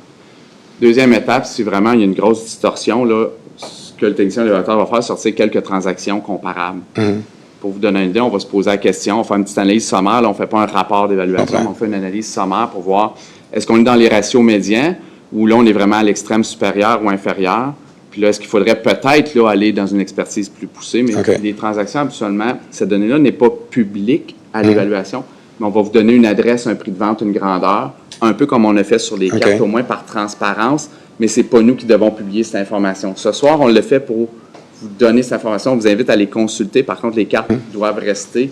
Mais si vous venez nous consulter, on va vous partager des informations pour aller voir ces propriétés-là. C'est dans votre secteur. Vous pourrez regarder aussi sur le rôle d'évaluation, voir, vous avez la grandeur, l'âge de la maison, vous avez certaines informations qui sont publiques. Vous pourrez vous faire votre tête à partir de là. Mais on partage cette information. On essaie de le Donc, c'est pas juste en discutant.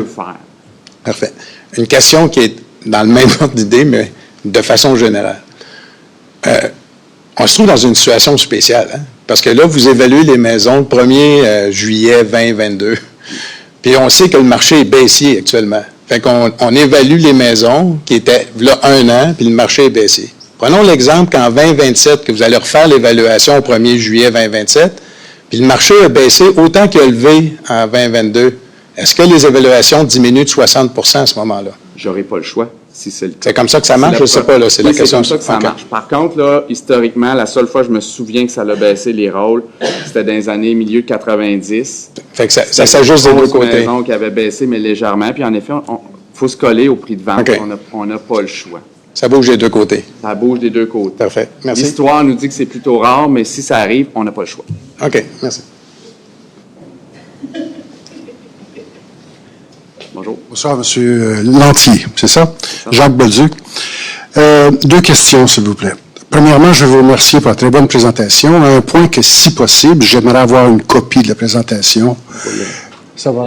Ce sera possible? Déjà sur notre site web, dans la section nouvelles, vous allez retrouver le PowerPoint, le lien pour la présentation, ainsi que la matrice graphique pour consulter les rôles d'évaluation et le document si vous voulez faire une demande de révision. Tout va être là.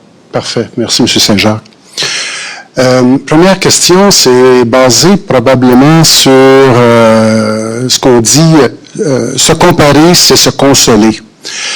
Alors, le 60% qu'on va vivre ici à Val-des-Monts, il se compare comment dans le reste du Québec? Bon.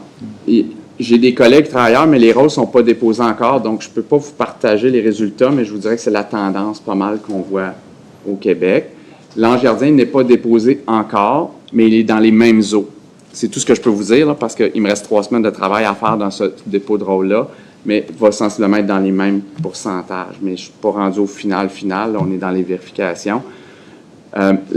Chelsea était à 46 %, mais vous voyez, votre valeur médiane était à 483 000, mais Chelsea est plus dans les 600 quelques mille. Donc 46 %, comme je vous expliquais tantôt, 46 % c'est une grosse valeur. Bien, probablement qu'en valeur nominale, l'impact est beaucoup plus grand à Chelsea qu'ici avec 60 % d'augmentation. OK. Donc, au fur et à mesure que l'année va passer, là, septembre, octobre, novembre, décembre, ces données-là vont apparaître, puis on aura éventuellement un portrait global au niveau de la province, et on pourra à ce moment-là se comparer. Oui. Mais présentement, c'est trop tôt. Gatineau, à ma connaissance, c'est le plus tardivement qu'on peut déposer un rôle, et le 1er novembre. Oui. Donc, normalement, toutes les municipalités au Québec qui devaient déposer un nouveau rôle, à moins d'une permission spéciale du ministre, là, pour le 1er novembre, toutes les municipalités qui sont sur le même cycle que nous, Oui. les résultats devraient sortir. D'accord. Merci. Première question. Dernière question. C'est le principe d'unité de voisinage que vous avez mentionné. Vous avez bien raison. La première réaction que j'ai eue a été de me comparer avec mes voisins. OK? Donc, pour vous mettre dans le contexte, mes voisins, ben, j'en ai 7 à peine. Fait que le calcul a été, la vérification était assez facile. 7 étendus sur un chemin d'environ 400 mètres. OK? En comparant les rôles d'évaluation entre les 7 propriétés, je vois qu'il y a une variation d'à peu près 10 10 %. Donc, le 60, pour moi, personnellement, ce sera 79 %. Donc, ça montait jusqu'à 85 % et c'était en bas d'à peu près 75 %. Donc, il y a un 10 % de variation sur mes 7 propriétés sur un chemin de 400 mètres. Vous allez me dire, est-ce que c'est normal de voir ça ou est-ce que je peux me permettre de penser qu'il y a peut-être une anomalie et que je devrais peut-être redemander une réévaluation? Bon. Il y a 2 façons que l'évaluateur peut déposer un rôle. Par indexation, c'est-à-dire on applique un pourcentage par micromarché. Cette unité de voisinage-là, ce micromarché-là, l'augmente de 60. Oui. Tout le monde augmente de 60. Nous, on fait le choix de la réanalyse complète et rééquilibration complète. C'est-à-dire qu'une maison, par rapport sur votre chemin, est-ce qu'elles ont tous la même âge, la même grandeur, le même état d'entretien? Est-ce que les terrains ont tous la même grandeur, le même positionnement? Donc, il y a plusieurs critères qui viennent en ligne de compte qui font peut-être en sorte qu'il y a des distorsions dans les pourcentages d'augmentation. À un point qu'il y a un 10 % de variation? Oui. L'autre point important que j'ai mentionné tantôt, que je vais vous rappeler, c'est qu'on a fait une visite qu'on appelle du maintien de l'inventaire, c'est-à-dire qu'on est allé vérifier l'exactitude des données de chacune des propriétés. Il est fort probable que peut-être qu'une propriété qui a augmenté plus et qu'on a constaté peut-être des travaux qu'ils soient sans permis ou avec permis, mais si on les a constatés, on se doit les porter au rôle et peut-être qu'on les a portés au moment du dépôt du nouveau rôle. Ou il manquait des éléments que c'est nous qui avons tout simplement manqué. On avait oublié, on avait manqué un sous-sol fini, ça fait des années qu'il est fini, la personne ne l'a pas fait à la cachette, on l'a omis. Bien, dans ce cas-là, c'est nous qui nous sommes trompés, on attend au prochain rôle et on ajoute la valeur de cet élément-là. Alors, faites la correction à ce moment-là de ce qui a été manqué. Cet exercice-là du maintien de l'inventaire peut avoir cet impact-là. OK. Merci. Oui. Bonsoir, mon nom est Roger Delage. Je vous remercie de votre présentation. Ça m'a éclairé sur certaines situations. Maintenant, c'est comme beaucoup de monde, je pense qu'on a comparé, puis c'est ça qui est plaisant avec le système que vous avez, excepté que je trouve qu'au niveau de la vie privée, j'aime moins ça, mais c'est comme ça que ça marche. Maintenant, ma question, moi, c'est, depuis que je suis à Val-des-Monts, la question que j'ai toujours eue, c'est les terrains. Alors, vous avez dit tantôt, les terrains qui sont plus difficiles d'accès ou qui ont un relief moins intéressant pour la bâtir, ces choses comme ça, mais c'est mon terrain, moi. Puis mon terrain, il va plus cher que des terrains qui sont vraiment plus grands que les miens, puis mieux positionnés que les miens. Puis ça, je ne le comprends pas. Fait que j'ai fait un comparatif que je vais vous laisser sur notre rue, de mon côté de rue, parce que je suis pas au bord du lac, je suis de l'autre bord. On parle de différence de 25 cents le mètre carré à 25 $ le mètre carré. C'est comme, on parlait d'équité, moi je la vois pas là. C'est pas la maison le problème, c'est vraiment le terrain. J'ai un terrain difficile, je l'ai choisi, je l'aime, c'est correct.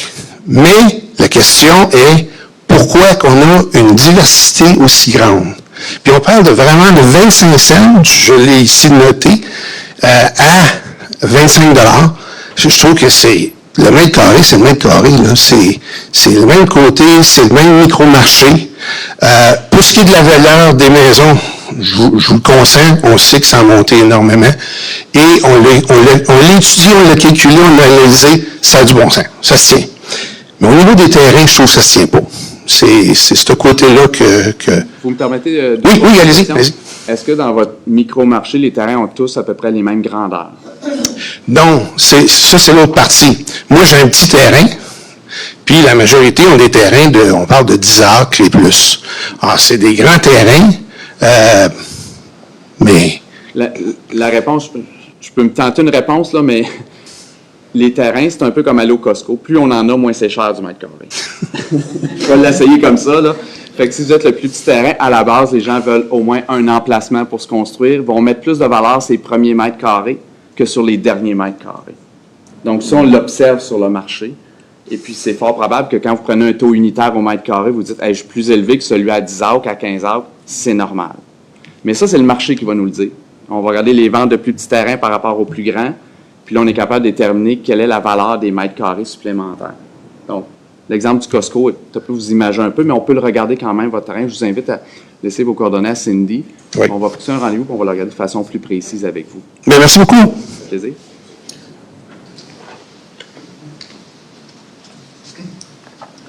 Oui, bonsoir. Moi, je m'appelle Louis Ranger. Excellente présentation. Je vais me permettre un commentaire, puis deux petites questions.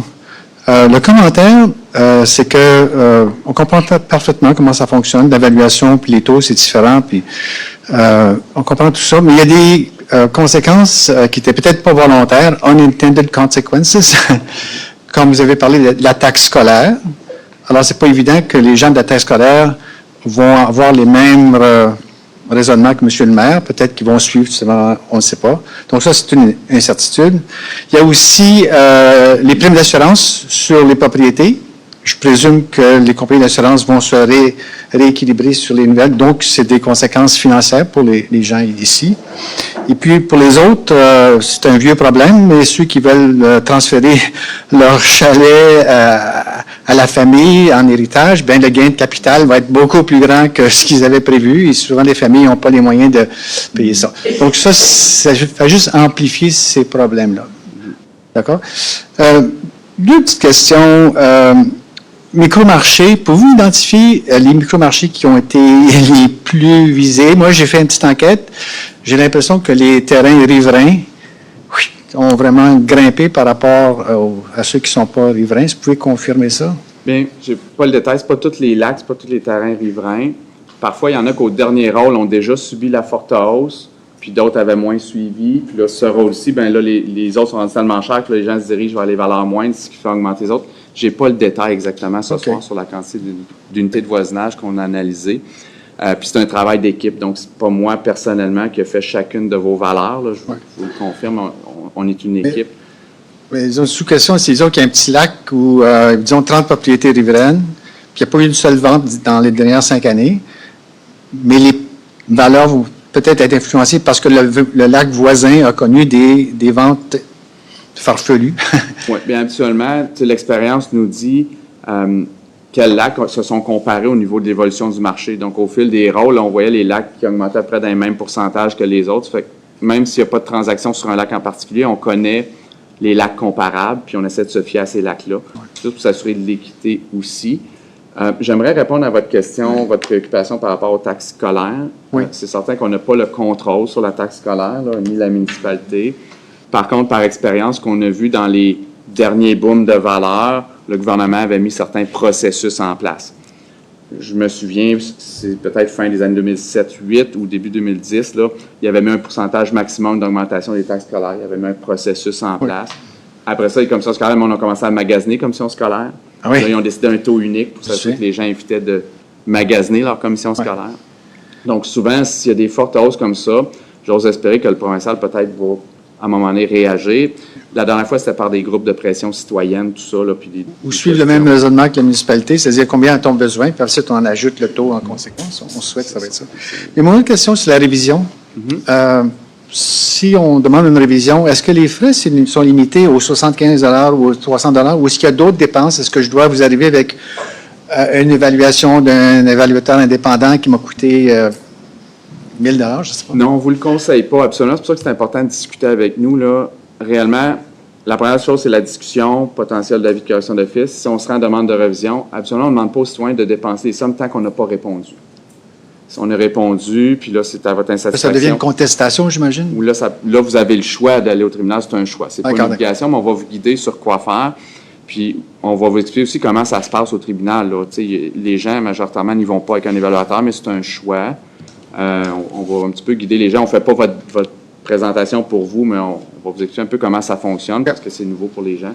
On prend le temps de le faire. Merci infiniment. Merci. Bonsoir. Merci pour votre présentation. La question que j'ai peut-être donc là aussi, c'est juste en suivant le lien, j'ai eu beaucoup de difficultés à trouver le nouveau montant du rôle. J'ai essayé de différentes façons en cliquant sur les liens qui avaient été donnés, puis ça m'amenait à l'information, je pense, d'il y a plus qu'une couple d'années. Ça ne me donnait pas le nouveau montant.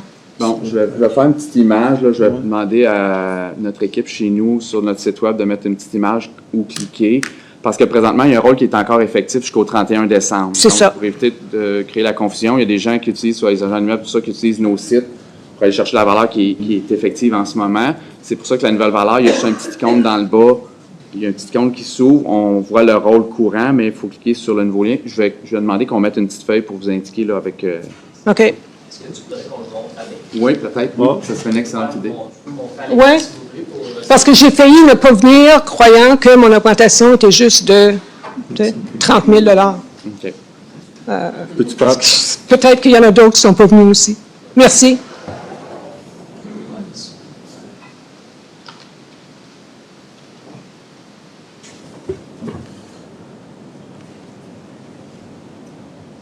Peut-être prendre le 1 du Carrefour comme... Ouais. Juste mentionner que, dans le fond, ici, le retour sur la session d'information, toutes les informations sont dessus. OK. Fait que dans le fond, sur le site Internet, service aux citoyens, il y a dans Finances, taxes et rôle d'évaluation. Par la suite, au bas de la page complètement, vous allez voir l'onglet rôle d'évaluation. Rôle d'évaluation et matrice graphique. En cliquant sur ça, ça va vous amener sur un lien qui va être, dans le fond, une carte dynamique. Puis là, vous allez pouvoir zoomer, dans le fond, sur la zone que vous désirez. Fait que là, ici, on est à l'intersection de la 366 et de la 307, par exemple. Si je regarde, ça, c'est l'hôtel de ville. Je clique dessus. Le nouveau rôle d'évaluation 2024 est maintenant disponible. Si vous cliquez pour le consulter, dans le fond, c'est ce que j'ai fait. On ne paye pas de taxes. Fait que là, de cette façon-là, vous allez voir ici la valeur du bâtiment et l'ancienne valeur. Dans le fond. Fait que là, vous allez voir Les C'est deux. comme ça que vous allez pouvoir l'apercevoir.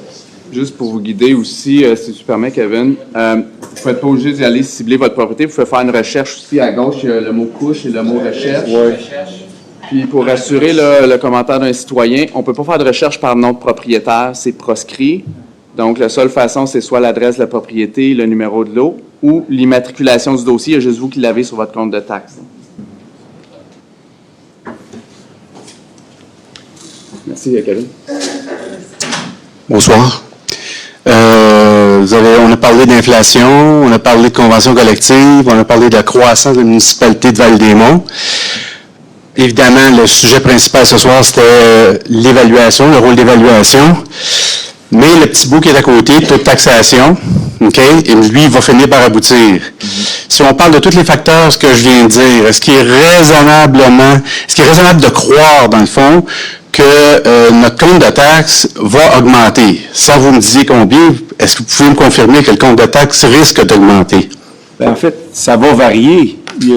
Dépendant de où est-ce que vous vous trouvez, où est votre augmentation par rapport à la moyenne, ça va varier. Donc, si vous êtes, mettons la moyenne, là, on dit que c'est 60%. Si vous êtes tout près de la moyenne, votre augmentation va être tout près ou la diminution va être tout près de la diminution qu'on aura. Mais si vous êtes, votre augmentation est plus grande, mais là, vous risquez votre compte de taxe risque de monter plus que les autres. Je vais simplifier ma question. Oui. Si l'évaluation de ma maison a augmenté, que ce soit 25, 30, 40, 50%, OK? Donc, si je maintiens le taux de taxe tel qu'il est actuellement, donc mon compte de taxe, au bout du compte, il va augmenter. Bon, ça c'est assez simple. OK? Mais le dépôt d'un nouveau rôle d'évaluation aussi, c'est l'opportunité pour une municipalité de réévaluer ses besoins en fonction des circonstances de la municipalité. Donc, quand on réévalue les besoins, j'ai parlé de convention collective, si les besoins de la municipalité augmentent, ça veut dire que les services, eux aussi, doivent suivre l'augmentation en besoin de services. Donc, votre budget risque d'augmenter. Si votre budget augmente, le compte de taxe risque d'augmenter aussi. Puis moi, ce que je dis, c'est le dépôt du nouveau rôle d'évaluation, c'est une opportunité aussi pour faire ces réajustements-là. Oui, non? Oui, c'était l'opportunité, mais là, ce qu'on va faire, c'est qu'on va abaisser le taux de taxation. Dans la plupart, je regarde la catégorie résiduelle, là, qui est les immeubles. C'est plus de 90% des revenus viennent de cette catégorie-là. Donc, le taux est 97,88. Donc, c'est sûr qu'on va devoir abaisser ce taux-là, mais ce soir, je ne peux pas vous dire de combien je vais l'abaisser, puis je ne peux pas vous dire non plus comment vous, ça va vous affecter, parce que ça dépend quelle est votre augmentation comparativement à la moyenne. C'est ça que je ne peux pas répondre, mais pour tenter de vous rassurer, depuis le début du mandat, là, on a fait deux exercices budgétaires. Puis dans chacun des exercices budgétaires, on a réussi à garder l'augmentation du taux de taxe en dessous de l'indice, de l'IPC. Donc, on n'a pas eu encore la discussion quant à l'orientation, là, mais je ne peux pas vous dire que le passé est garant de l'avenir, là, mais pour les deux derniers exercices, là, on a réussi à garder sous l'IPC. Je veux dire, il y a d'autres facteurs, ainsi de suite, là, mais je veux dire, c'est un indicateur où ça peut être une piste de solution ou un objectif que certains pourraient avoir. Mais il est trop tôt dans l'exercice, là. Tu sais, nous, on voulait, ce soir, présenter la partie évaluation pour vous laisser le plus de temps possible là, au cas où vous voulez les questionner. Mais malheureusement, on n'a pas les réponses aux questions que vous avez parce qu'il est trop tôt. On est au tout début de l'exercice. OK, d'accord, merci.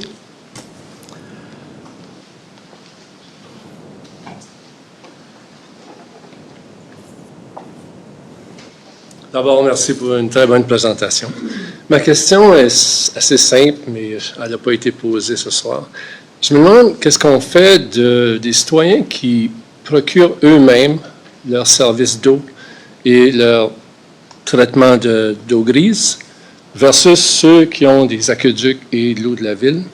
Comment est-ce que le service de taxe traite cette matière-là? OK. En fait, on en a... Il y a deux parties. Il y a des secteurs qui ont des services, quelques services, il y en a le SAGE. Il y en a un, c'est le seul que je connais. C'est sûr qu'au niveau de l'évaluation, ils vont être traités dans leur propre micro-marché. Donc, si le marché réagit différemment à ce secteur-là, bien, on va en tenir compte. Par contre, au niveau de la taxation, là, il y a des taxes unitaires probablement qui s'appliquent. Je crois que oui. Il y a un seul projet, puis je vais vous dire, là, c'est un nombre d'unités très limité pour lequel il y a un service d'égout collectif. Puis, tu sais, c'est peut-être, je sais pas moi, une vingtaine d'unités, mais c'est les seuls dans tout Val-des-Monts. OK. Même je vais vous dire, dans la réalité des faits, là, il y a plus qu'une vingtaine d'unités à Val-des-Monts qui procurent leur propre eau. Non, qui ont un service d'égout. OK. Tout le reste, tout le monde, Presque tout le monde presque ont- 99%, là, j'aurais pas dû dire, 99% des gens ont un champ septique et un puits. Eh, c'est intéressant. Oui.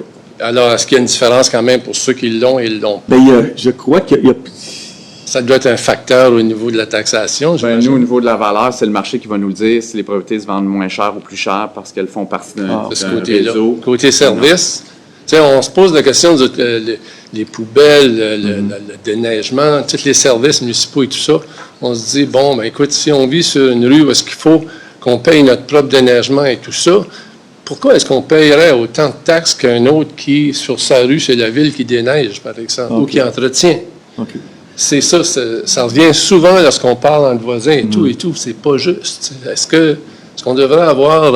je vis dans un quartier où est-ce qu'on paye pour notre déneigement, on paye pour tout. On se demande ce qu'on a, on ramasse les poubelles, c'est à peu près tout. L'hydro est fourni par l'hydro, il n'est pas fourni par la municipalité. Comment on peut justifier, c'est ça. Mais, comme je vous ai dit tantôt, la partie égout, c'est un projet qui est dans le secteur Perkins, puis il y a un nombre très limité d'unités. M. Lantier a répondu pour la partie évaluation. La partie taxation, je n'ai pas la réponse. M. Croteau? Ce petit projet-là Oui. fait l'objet d'une taxe d'amélioration locale. Merci. Pour les infrastructures qui ont été installées là-bas. La question, moi, ce que je semble saisir, là, peut-être la question de monsieur, c'est, par exemple, quelqu'un qui fait son propre déneigement sur un chemin privé. Bien entendu, moi, ce que je réponds, c'est que fait partie d'un micro-marché séparé, c'est les acheteurs puis les vendeurs qui vont nous le dire si les gens paient moins cher parce qu'ils paient le déneigement. Si le marché réagit comme ça, on va réagir en tant que tel. Après ça, peut-être, je veux savoir, bien, au niveau des taxes, comment ça fonctionne. Parce que, à ma connaissance, là, il y a un seul taux de taxe résiduel. Oui. Vous pouvez en appliquer un différent dans des situations comme ça. Est-ce que je me trompe?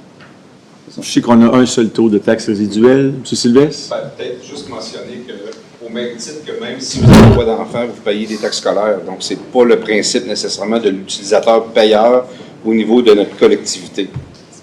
Il y a ça aussi qui... C'est un facteur intéressant. C'en est un facteur. C'est pour ça aussi qu'on a mis un comité des chemins privés pour justement avoir à subventionner les associations qui s'occupent de leurs propres chemins privés. Oui, est-ce qu'il y a du progrès dans ce dossier-là? Oui, ça, cette information-là est disponible sur le site web de la municipalité. Oui, là. OK. Puis oui, c'est en cours. Merci. OK. Pas en cours, moi. En cours. Bonsoir, merci de la présentation. Je voulais vérifier, quand vous parliez tantôt de voisinage, est-ce que dans Val-des-Monts, on a un problème avec les Airbnb? Oui, s'il y a quelqu'un qui se bâtit à côté de chez nous, puis qui se bâtit quelque chose, puis qui met à location avec les fins de semaine, puis il paye 2 fois la valeur, ça va faire augmenter la valeur de ma maison si vous comparez le voisinage. Est-ce qu'on a ce problème-là à Val-des-Monts? La question, juste m'assurer que je la comprenne, là, c'est le problème, le fait que c'est un Airbnb va augmenter la valeur marchande? Oui, parce qu'il paye plus cher que ce que la valeur vaut. Là. Ça, ce serait...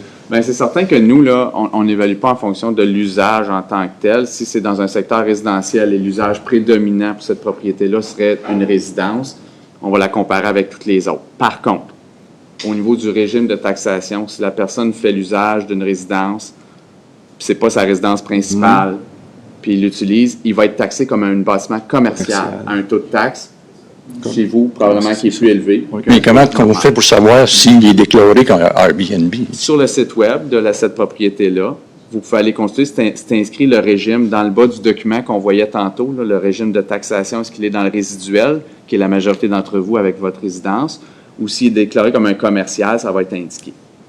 Là, lui, c'est le taux de taxe commerciale de la municipalité qui s'applique, qui peut aller jusqu'à 4 fois. Est-ce qu'il y a un zonage spécial pour eux autres? Ou est-ce qu'ils peuvent le faire Un n'importe où? zonage en tant que tel, là. Non. Ben, si c'est dans la résidence, là, parce qu'il y a eu 3 projets de loi, là, un par-dessus l'autre. Là, le dernier, ce qu'il dit, c'est que c'est dans une résidence principale de la personne, puis c'est déclaré comme ça, c'est pas un usage commercial. La municipalité ne peut pas taxer tant que tel. C'est le dernier projet de loi 67 qui vient de sortir depuis le mois de mars 2023. Par contre, lorsque c'est une compagnie qui le possède puis utilise pour ça, ben là, nous, qu'il y ait la permission ou non, si on le constate, on va le porter au rôle comme ça. Même s'il n'y a pas de permis ou quoi que ce soit, si on constate l'usage, on va le porter au rôle. La municipalité, par la bande, est avisée de la taxation s'applique. Mais c'est ça, est-ce que c'est la MRC ou c'est la municipalité qu'il faut qu'ils prennent action si on se rend compte qu'il y a un... Si vous avez une inquiétude avec une propriété en particulier, vous pouvez communiquer avec la municipalité à propos de l'usage. Mais si c'est la question de la taxation, ce serait la MRC. Vous l'avez sur le site web, vous pouvez aller consulter. Puis vous allez le voir, dans le bas du document, c'est indiqué la catégorie de taxation. Ça va être indiqué commercial, là, si c'est Mais comme c'est là, est-ce qu'on a le problème avec des monts que ça fait remonter la valeur des propriétés, ceux qui ont des Airbnb? Je vous dirais que, tu sais, il y en a quelques-unes, mais il n'y en a pas suffisamment pour dire que là, on peut faire un marché juste de ça ou de sortir. Mais tu sais, je vous dirais, j'ai pas fait l'analyse précisément parce que, tu sais, la quantité n'est pas suffisante. Mais ça prend quand même plusieurs données de marché pour dégager une tendance. Là, tu sais, il y a tellement de types d'Airbnb entre les bed and breakfast, les auberges, les Airbnb. Là, il y en a que c'est résidence principale, c'est pas résidence principale. Il y en a que c'est des petits chalets qui louent. Là, il y a tellement de types là, qui s'installent présentement, qui pullulent, mais tant que ça ne sera pas stabilisé un peu et qu'on puisse sortir des tendances, là, je dirais qu'aujourd'hui, je n'ai pas de réponse pour vous. OK. Parce que tu sais, quand on est sorti un petit peu de la pandémie, les policiers ont eu affaire à plusieurs places qui avaient des super parties, puis c'était pas des maisons qui étaient habitées en permanence. Là. Ça fait que ça, je pose la question si ça peut influencer l'évaluation de nos propriétés, parce qu'ils ont acheté pas mal plus cher que la valeur du marché, ces maisons-là. Possible, là. C'est possible, mais je n'ai pas dégagé, je n'ai pas remarqué cette tendance-là, parce que quand ils les achètent, c'est pas nécessairement des propriétés qui font cet usage-là lorsqu'ils l'acquièrent, la propriété. C'est difficile. Quand ils la revendent, l'acheteur, bien souvent, va cesser l'activité.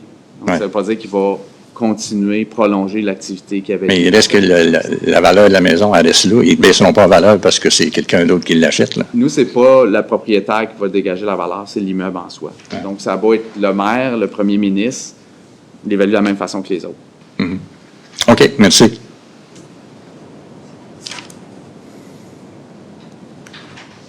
Bonjour. Juste être sûr que j'ai bien compris. Si on fait le processus de discussion pour vérifier la valeur de ma maison, moi je suis dans les chanceux, ça augmente de 73%, on s'appelle, on jase, puis finalement vous me dites « Ah, effectivement, il y a une erreur, vous auriez dû augmenter de 78%. » J'ai bien compris, je peux refuser cette augmentation-là? Oui, bien, tu sais, dans ces cas-là, là, tu sais, ça dépend de la proportion de l'erreur. Tu sais, si tu des travaux faits sans permis majeur, vous auriez ajouté un garage sans viser la municipalité. Dans certains cas, on va proposer. Vous avez le droit de la refuser, de la contester, cette hausse-là. Mais, tu sais, c'est vraiment dans des cas comme ça, quand c'est notre erreur à nous, absolument, on prend l'information, on attend au prochain rôle. Mais le prochain, dans 2 ans, quand ça va se faire en 2025, tu vas te baser sur la valeur du marché à ce moment-là. Fait que si je suis chanceux, le marché va avoir crashé, puis là, ben, ma valeur de maison va diminuer de 25%. Fait que on ne se rebasera pas sur l'erreur du fait qu'il me manquait un 8% peut-être quelque part. Non, comme je vous dis tantôt, quand on fait un nouveau rôle, on fait une réanalyse complète. On garde juste la donnée de base, on ne part pas d'une valeur avant puis d'appliquer un pourcentage. On enlève les valeurs, les taux, les facteurs, on garde l'information de base et on refait une réflexion complète. OK, fait que ça se pourrait que malgré, supposons, une possible erreur, je peux rester à mon taux actuel de 73%, puis dans 2 ans, on recommence à zéro. Là, selon les délais, si j'ai compris, j'ai jusqu'à avril, sauf que j'imagine que si éventuellement on fait l'exercice, je suis encore plus chanceux, à la place d'être 73, c'est 72%. Mon compte de taxe est déjà sorti, et ça va-tu être réajusté par après, sur l'année d'après, parce que je vais en avoir payé plus? Il doit y avoir de quoi en place? On revient au 1er janvier. S'il y a une entente sur la valeur, que ce soit par l'avis de correction d'office, par la demande de révision ou un jugement du tribunal, ça revient au 1er janvier 2024, automatiquement. Fait que mes paiements, j'imagine, s'ajustent à municipalité. Tout s'ajuste, puis parfait. Hey, merci beaucoup. Bonne soirée.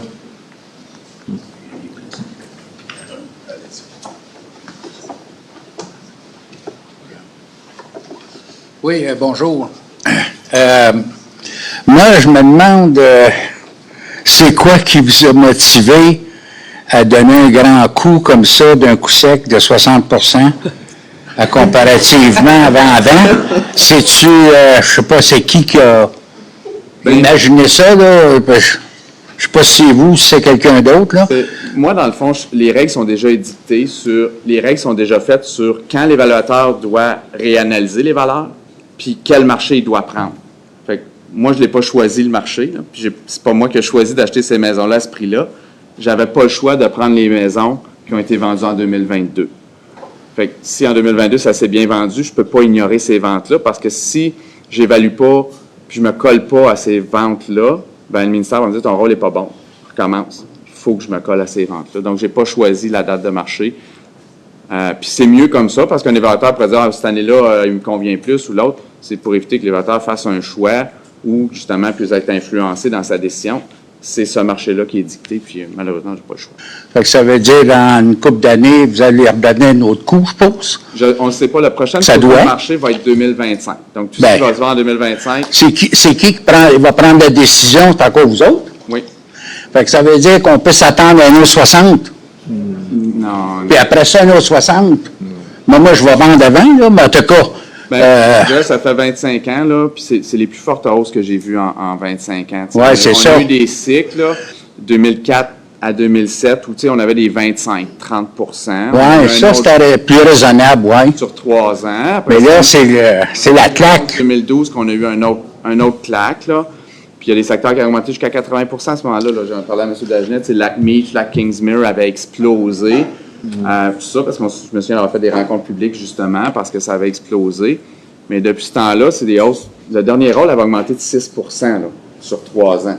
Donc, ça veut dire 2 par année. Ça fait que votre rôle 2021 par rapport à celui de 2018, la hausse était seulement que de 6 Là, elle est 60 mais on ne choisit pas. Il y a des années que c'est plus stable. Mais là, présentement, avec tout ce qu'on a vécu, on va dire, oui, c'est facile de blâmer la COVID, là, mais en effet, c'est un des effets sur le marché. Les gens ne voulaient pas être en appartement, ils voulaient aller en campagne, ils voulaient aller dans le rural.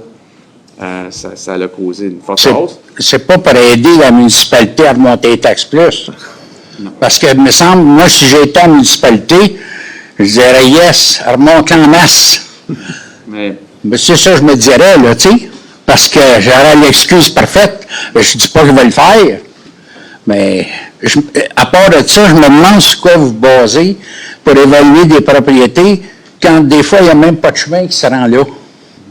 Vous autres, je ne sais pas si vous prenez ça en considération. Oui. Parce que les propriétés se vendent cher, il n'y a pas de chemin qui se rend. Bien, tu sais, on a des catégories de propriétés, comme par exemple les camps de chasse. Là, il y en a quelques-uns sur le territoire, mais on va les comparer entre eux. Là. Les gens, ils ont des camps là, sans service sur une terre à bois. Bien, on ne comparera pas avec une maison 2 étages de 2000 pieds carrés à Perkins. Là. Yeah. C'est pas, là, on va regarder est-ce qu'il y a des transactions de ce type d'immeuble-là, et puis on va les comparer avec ces transactions. Parce qu'à Perkins, le chemin se rend à la maison. Mm-hmm. Nous autres, on paye 350$ par année pour faire entretenir le chemin puis le faire ouvrir l'hiver. Puis pourtant, on est dans les municipalités de Val-des-Monts puis on paye des taxes. Mm-hmm. Mais nous autres, on n'a pas d'eau service. Il y a des chemins comme le chemin Sauvé, il est pavé souvent. Mm-hmm. Nous autres, on est sur la gravelle, puis après ça, on tombe dans le chemin privé. Je trouve pas ça bien égal, là, tu sais. Bien, la partie des chemins privés, si je peux répondre, il y a quelqu'un qui a fait allusion à ça tantôt. On a tout récemment là, adopté une avis de motion, puis on a présenté un règlement qu'on va adopter là, prochainement pour venir en aide aux associations de chemins privés. Fait que ça, c'est une façon qu'on a trouvée là, pour aider les associations. Puis comme M. Lantier disait tantôt, quand vous faites les évaluations, c'est un facteur qui est pris en considération parce que ça peut être un élément lors de l'achat de la propriété, là, que ce soit sur un chemin privé ou pas. Là. Oui, en effet. Si le marché réagit à ce type d'éléments-là, vu qu'on les a mis dans des micro-marchés différents, bien, on va pouvoir s'adapter. Mais vous en conviendrez, quelqu'un qui achète une propriété sur un chemin privé, c'est pas la première question quand il va visiter la maison. T'sais, surtout si c'est quelqu'un qui vient de la ville, il ne dira pas, premièrement, regarder la cuisine, la salle de bain, l'état de la maison. Le chemin privé n'est pas nécessairement un facteur très prépondérant dans la décision d'achat après 1 ou 2 visites dans le marché qu'on vit présentement. Ouais. Mais après 3 ans qu'on reçoit facture de plus que notre compte de taxes, là, je peux comprendre, ça peut devenir un irritant. Mais au moment de la transaction, c'est pas un facteur, en tout cas, selon ce qu'on remarque, qui influence les prix de vente. Ah, OK. Si c'est le cas, vous êtes d'un micromarché séparé, on va réagir en conséquence. Comme ça, nous autres, ça devrait valoir moins que quand il y a des services qui apportent. Parce que nous autres, on n'a aucun service chez nous, là. On paye notre eau, on paye nos égouts, on paye les vidanges, on paye pour tout, là. Puis la municipalité fournit zéro pour notre propriété, mais ils nous taxent pareil. Hein? Mais vous avez le service. Vous savez? Vous avez le service de la police. La police? Elle ne se rend pas chez vous? Non, parce que les côtes sont comme ça, puis ils ne viennent pas l'hiver. Puis il y avait un message qui disait qu'il arrêtait le chemin qui passe le bord. En tout cas, c'est à peu près 2000 de chez nous. Il fallait qu'on se rende là pour avoir l'ambulance ou la police. Fait que c'est pas la tout à fait police, c'est le service juste. que vous recevez, bon. Fait que c'est pour ça que je vous dis, on n'a aucun service. Même les pompiers, l'été, ils vont y aller. Ben, pas l'hiver. Il n'y a pas un truck de pompier qui va monter une grosse côte l'hiver quand nous autres, on va prendre des 4x4. Pointe-à-Val-des-Monts. Ben, c'est ça. Oui, bien. Ben, merci. OK.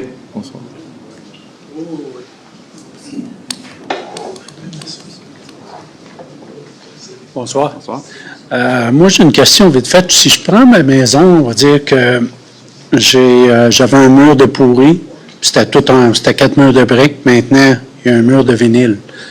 Les travaux, quand j'ai pris mon permis de municipalité, 30 000 $. Est-ce que ma maison a une valeur maintenant de 30 000 ou elle a une dévaluation à cause qu'elle n'a plus les mêmes composantes à l'extérieur? Bon, ça va être analysé, là, c'est un cas spécifique, mais c'est certain que de remplacer un élément par un autre n'a pas toujours un impact sur la valeur. Surtout au prix des maisons aujourd'hui, je comprends que les travaux ont peut-être coûté 30 000 parce qu'il y avait un coût d'enlèvement des matériaux, nettoyage, tout ça, mais ça ne donne pas une valeur contributive. Non, mais vu que j'ai pris un permis à la municipalité, est-ce que vous autres, vous considérez ça comme j'ai ajouté une valeur ajoutée de 30 000? Non, on va en faire l'analyse, mais dans votre cas, si je prends votre cas spécifique, on va changer le matériau dans le descriptif du bâtiment. Si c'est plus de la brique, c'est du vinyle, bien, ça a un coût de remplacement moins élevé. Par contre, votre mur est neuf par rapport à si le mur avait 30 ans ou 40 ans. Donc, est-ce que l'âge apparent va compenser pour la différence de matériaux? C'est une analyse à faire. OK. Ça, je vous inviterai peut-être à laisser vos coordonnées à Cindy, puis on va le regarder avec vous. Parfait. Merci.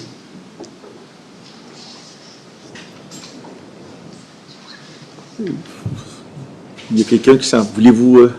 OK. Allez-y. Non, ça va. OK. Bonsoir. Bonsoir vous tous. Mon nom c'est René Malheur. J'ai une question à vous. Valeur de relation. On parle du voisinage. Oui. Dans notre cas, tu comparais tantôt une maison, 2 étages à Perkins, un autre sur le bord d'un lac, puis un autre sur le bord d'un côté d'un parc industriel. Est-ce que ça a la même valeur? C'est ce qu'on veut savoir. C'est le marché qui va nous le dire. Oui. On ne les mettra pas dans le même micro-marché. OK. Et puis, il faut que les transactions nous indiquent que les valeurs sont inférieures ou supérieures. OK. Donc, si on le constate, bien, on va modifier la valeur en conséquence. Si vous me parlez d'un parc industriel plus récent, qui n'était peut-être pas là lors des transactions de 2022, Justement. c'était nouveau, peut-être le marché n'avait pas tout de suite réagi. C'est ça. Mais c'est peut-être en 2025 que l'on va être en mesure de voir est-ce qu'il y a vraiment une réaction sur le marché. Puis est-ce que les gens dans votre secteur ont décidé de s'en aller puis les vendre à rabais? En ce moment, il y en a qui sont partis près de nous. C'était à rabais qu'on a vendu. OK. Ce qui arrive, c'est malheureux. C'est ce qui Parce arrive- qu'on a fait un choix d'aller vivre là. En ce moment, on n'a pas une situation, on vit avec. T'sais, comme le monsieur disait qu'on n'a pas, on a un chemin privé comme le monsieur, on paye pour tout. Puis là, on a un nouveau voisin qui est venu s'établir, qu'on l'a su. Ça fait que c'est moi qui se batte pour essayer d'améliorer la situation, mais on attend toujours des réponses à nos questions. Mais c'est sûr que les transactions, si elles ont eu lieu en 2023, on ne pouvait pas en tenir compte pour le rôle d'évaluation. OK. On doit s'arrêter au 31 décembre 2022. Mais on va regarder l'évolution du marché. Puis lorsqu'on va prendre la photo du marché de 2025, justement, s'il y a des transactions qui nous indiquent que justement il y a une désuétude quelconque, bien c'est certain qu'on va réagir. Là. Dans mon cas, comme citoyen, est-ce que je fais une demande pour réévaluer ma maison suite au développement qui se passe présentement?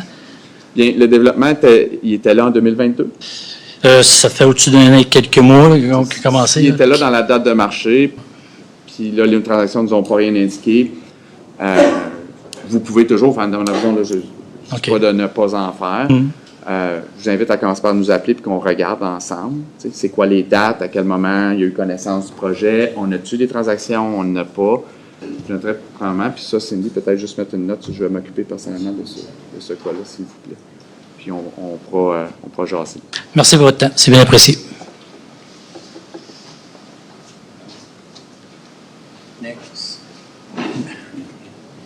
Ma question est aussi à propos, parce que je suis voisin de ce super parc industriel. Merci beaucoup. Donc, vous nous dites que pendant 3 ans, on va payer beaucoup trop cher, parce que présentement, là, ce parc industriel-là, c'est dans une cour, OK? Dans ma cour, mettons. On parle de 200 pieds. Fait que pendant 3 ans, je vais payer trop cher, parce qu'il n'était pas là il y a 18 mois. Pour une résidence que je ne jouis plus de parce que c'est rendu pas d'allure. Mais est-ce que ça peut être changé avant d'attendre le prochain rôle, si on discute avec vos gens ou... Là, je peux vous répondre juste comme ça. Aujourd'hui, je vais attendre de voir les dates, là, à quelle date le parc est apparu, à quelle date j'ai des transactions. Mais réellement, si l'événement n'a pas eu lieu, s'il n'y a pas un événement prévu dans la loi qui me permet de modifier le rôle, c'est-à-dire que, par exemple, le parc industriel, il y a, je sais pas moi, il y a comme un feu de forêt, puis il y a des éléments majeurs qui arrivent en cours de rôle. Là, des fois, il y a des éléments dans la loi qui me permettent de changer la valeur. Mais c'est ça qu'il va falloir que je regarde. Est-ce que cet événement-là, en cours de rôle, permet à l'évaluateur de briser l'immuabilité, de toucher les valeurs? Okay. Je vais devoir l'analyser, vous donner une réponse juste comme ça dans un cas spécifique. J'ai une petite question pour vous. Est-ce que vous avez un groupe, une association, pour éviter que je réponde à chaque personne individuellement? Est-ce que dans votre secteur, il y a un groupe quelconque ou vous êtes les représentants des gens, vous êtes venus juste... moi, je suis venu parler de mon cas à moi. Là. Je ne sais pas s'il y a d'autres gens qui ont des questions. Je vais les... je vous invite à laisser vos coordonnées. Puis, je vous appellerai pour discuter de tout ça, puis regarder les dates, les possibilités. Puis parce que si on regarde, c'est parce que je voulais savoir aussi comment que ça avait été... parce que moi, je peux voir que dans mon quartier, les terrains ont augmenté de 277 %, la valeur des terrains. Donc, je me demandais si, parce que les terrains industriels ont été payés plus cher parce qu'ils étaient industriels, si ça avait eu une influence sur la valeur de nos terrains, vu qu'on était voisins, et que le schéma d'aménagement de la MRC avait prévu un projet résidentiel à cet endroit-là, et non une aberration industrielle comme qu'on est en train de faire présentement. Donc, je voulais juste savoir si ça avait un lien entre les prix des terrains vendus et la valeur de nos terrains à nous. Parce que moi, je reste sur le Tril Blanc, on peut voir l'augmentation varie de 58 à 88 % l'évaluation. Moi étant voisin, 82 %. Je vais vous dire que le 82 % est un petit peu dur à gérer de par le highway de 10 roues en arrêt de chez nous. Mais je vais donner mon numéro, mais mon nom, puis on en rediscutera. Parfait. Merci. Mais juste pour répondre à votre question, là, le parc industriel, quand le zonage est différent dans les propriétés, c'est un critère qui fait en sorte qu'on les sépare d'unités de voisinage. Donc, c'est pas le même micro-marché. On ne comparera pas des terrains qui permettent un usage industriel, commercial, avec des terrains qui permettent exclusivement du résidentiel ou de la villégiature. Non, mais est-ce que vous considérez les nuisances de un sur l'autre? C'est ça ma question. Oui? Oui, mais il faut avoir des indications que le marché nous dise c'est quoi l'impact. Il faut que je sois capable d'extrapoler du marché. Il faut qu'il y ait des acteurs, des vendeurs-acheteurs qui disent, nous autres, on a vendu à rabais, puis que là, je sois capable de dégager du marché, que les 3 dernières transactions dans ma date de marché, par exemple, me disent que ça se vend 10 % de moins qu'une maison qui est localisée 4-5 rues plus loin. Okay. C'est le marché qui va nous le dire. Moi, il faut que je sois capable de le dégager, puis justifier. Si j'applique un pourcentage de dépréciation, il faut que je sois en mesure de le dégager. J'ai vu que dans vos critères, il y avait l'environnement, ce qui se passe alentour de la maison qui influence sur la valeur. Donc, il n'y a pas juste le marché, il y a aussi... Mais je ne peux pas statuer personnellement que moi, je pense que ça devrait être 10 % de moins ou 20 % Non, mais je demande pas de... Il faut qu'il y ait des acteurs du marché, là, parce que c'est pas moi qui le fais, mais qu'il y a un acheteur ou un vendeur qui dit, moi, je m'en vais, puis je veux juste m'en aller, puis qui vend en rabais, puis qu'il y a un acheteur qui dit, moi, je veux y aller, puis je suis prêt à payer ce prix-là pour aller là, malgré, mettons, les nuisances. Là, moi, ces acteurs-là vont me dire, OK, cette maison-là, par rapport à une maison identique ailleurs, si elle vaut moins, c'est là que je vais le voir. Okay. Là, je vais réagir. au moment opportun aussi. Je ne peux pas réagir nécessairement en cours de rôle. Est-ce que c'est au prochain rôle que je vais pouvoir réagir? Ça, c'est possible. Malheureusement, on est souvent à la remorque du marché. OK. Merci beaucoup. Monsieur Devin, voulez-vous poser? On va vous laisser le temps de vous rendre au micro. Vous avez été très patient. Oui. Là, je ne voulais pas faire la ligne. Je comprends. Pour des raisons assez évidentes. Ben oui. Écoutez, c'est un peu en relation à une demande que j'avais faite il y a quelques années. Il y a 12 ans, on s'est construit sur le bord de l'eau.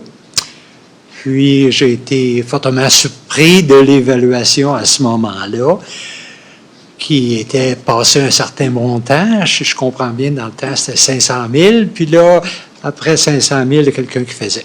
Mais, donc, j'ai fait un suivi, puis on a suggéré que j'ai eu une discussion plutôt que faire une demande.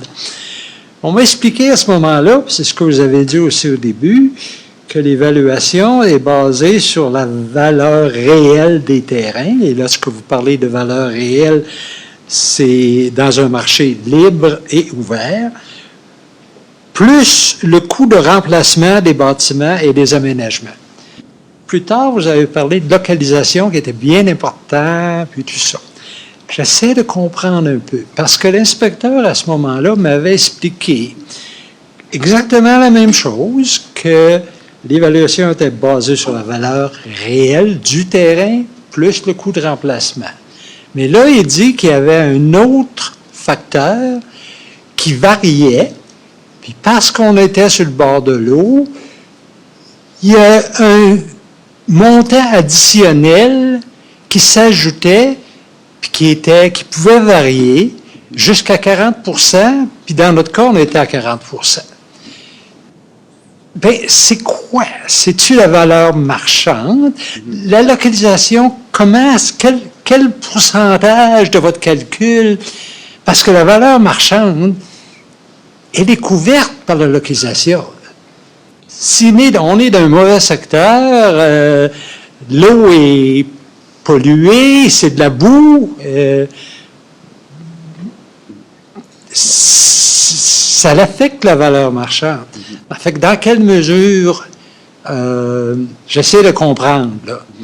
Localisation, est-ce que vous en tenez compte séparément de la valeur marchande? Puis pourquoi le 40 % de plus, par exemple? Parce qu'on est sur le bord de l'eau. Bon, tout d'abord. Parce que la valeur de la propriété le tient compte qu'on est sur le bord de l'eau. Notre maison, si on l'avait à 1 kilomètre du lac McGregor, plutôt que de l'avoir sur le lac McGregor, aurait une valeur marchande différente. Alors, pourquoi le 40 % de plus? Bon, le 40 % dont vous parlez, là, ça s'applique au coût de remplacement d'un bâtiment. Donc, peu importe où on construit la maison dans Val-des-Monts, elle va vous coûter le même prix à construire. Mais après ça, dépendamment où elle est localisée, il faut l'ajuster selon, localement, combien plus cher elle se vend, cette maison-là, selon sa localisation. Donc, le facteur qui s'applique après le coût de remplacement déprécié de votre maison. C'est là qu'on l'ajuste selon l'endroit dans lequel il se trouve dans la municipalité. OK. Alors, la valeur marchande, c'est sur le terrain, puis le coût de remplacement est ajusté. Oui, exactement. Et le matériel coûte à peu près le même prix. Oui. Pourquoi le coût de remplacement est élevé puis majoré de 40 %?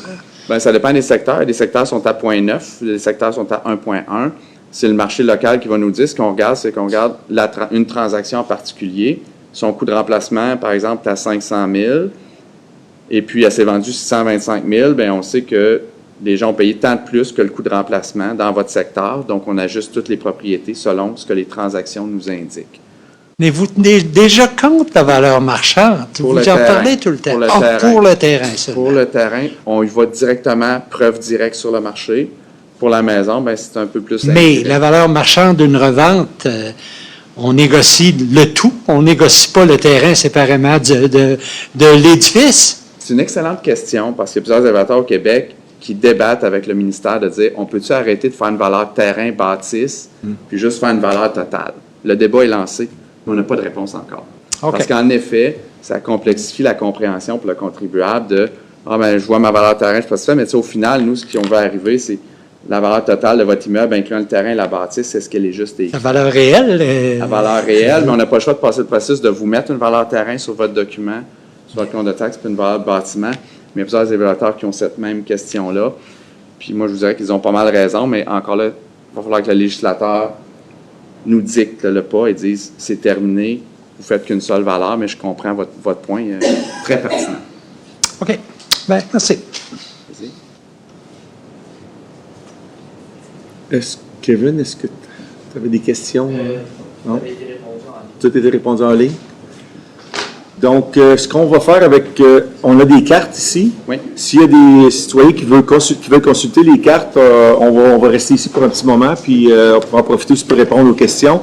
Merci à tous ceux et celles qui se sont déplacés, à tous ceux et celles qui sont en ligne pour nous écouter.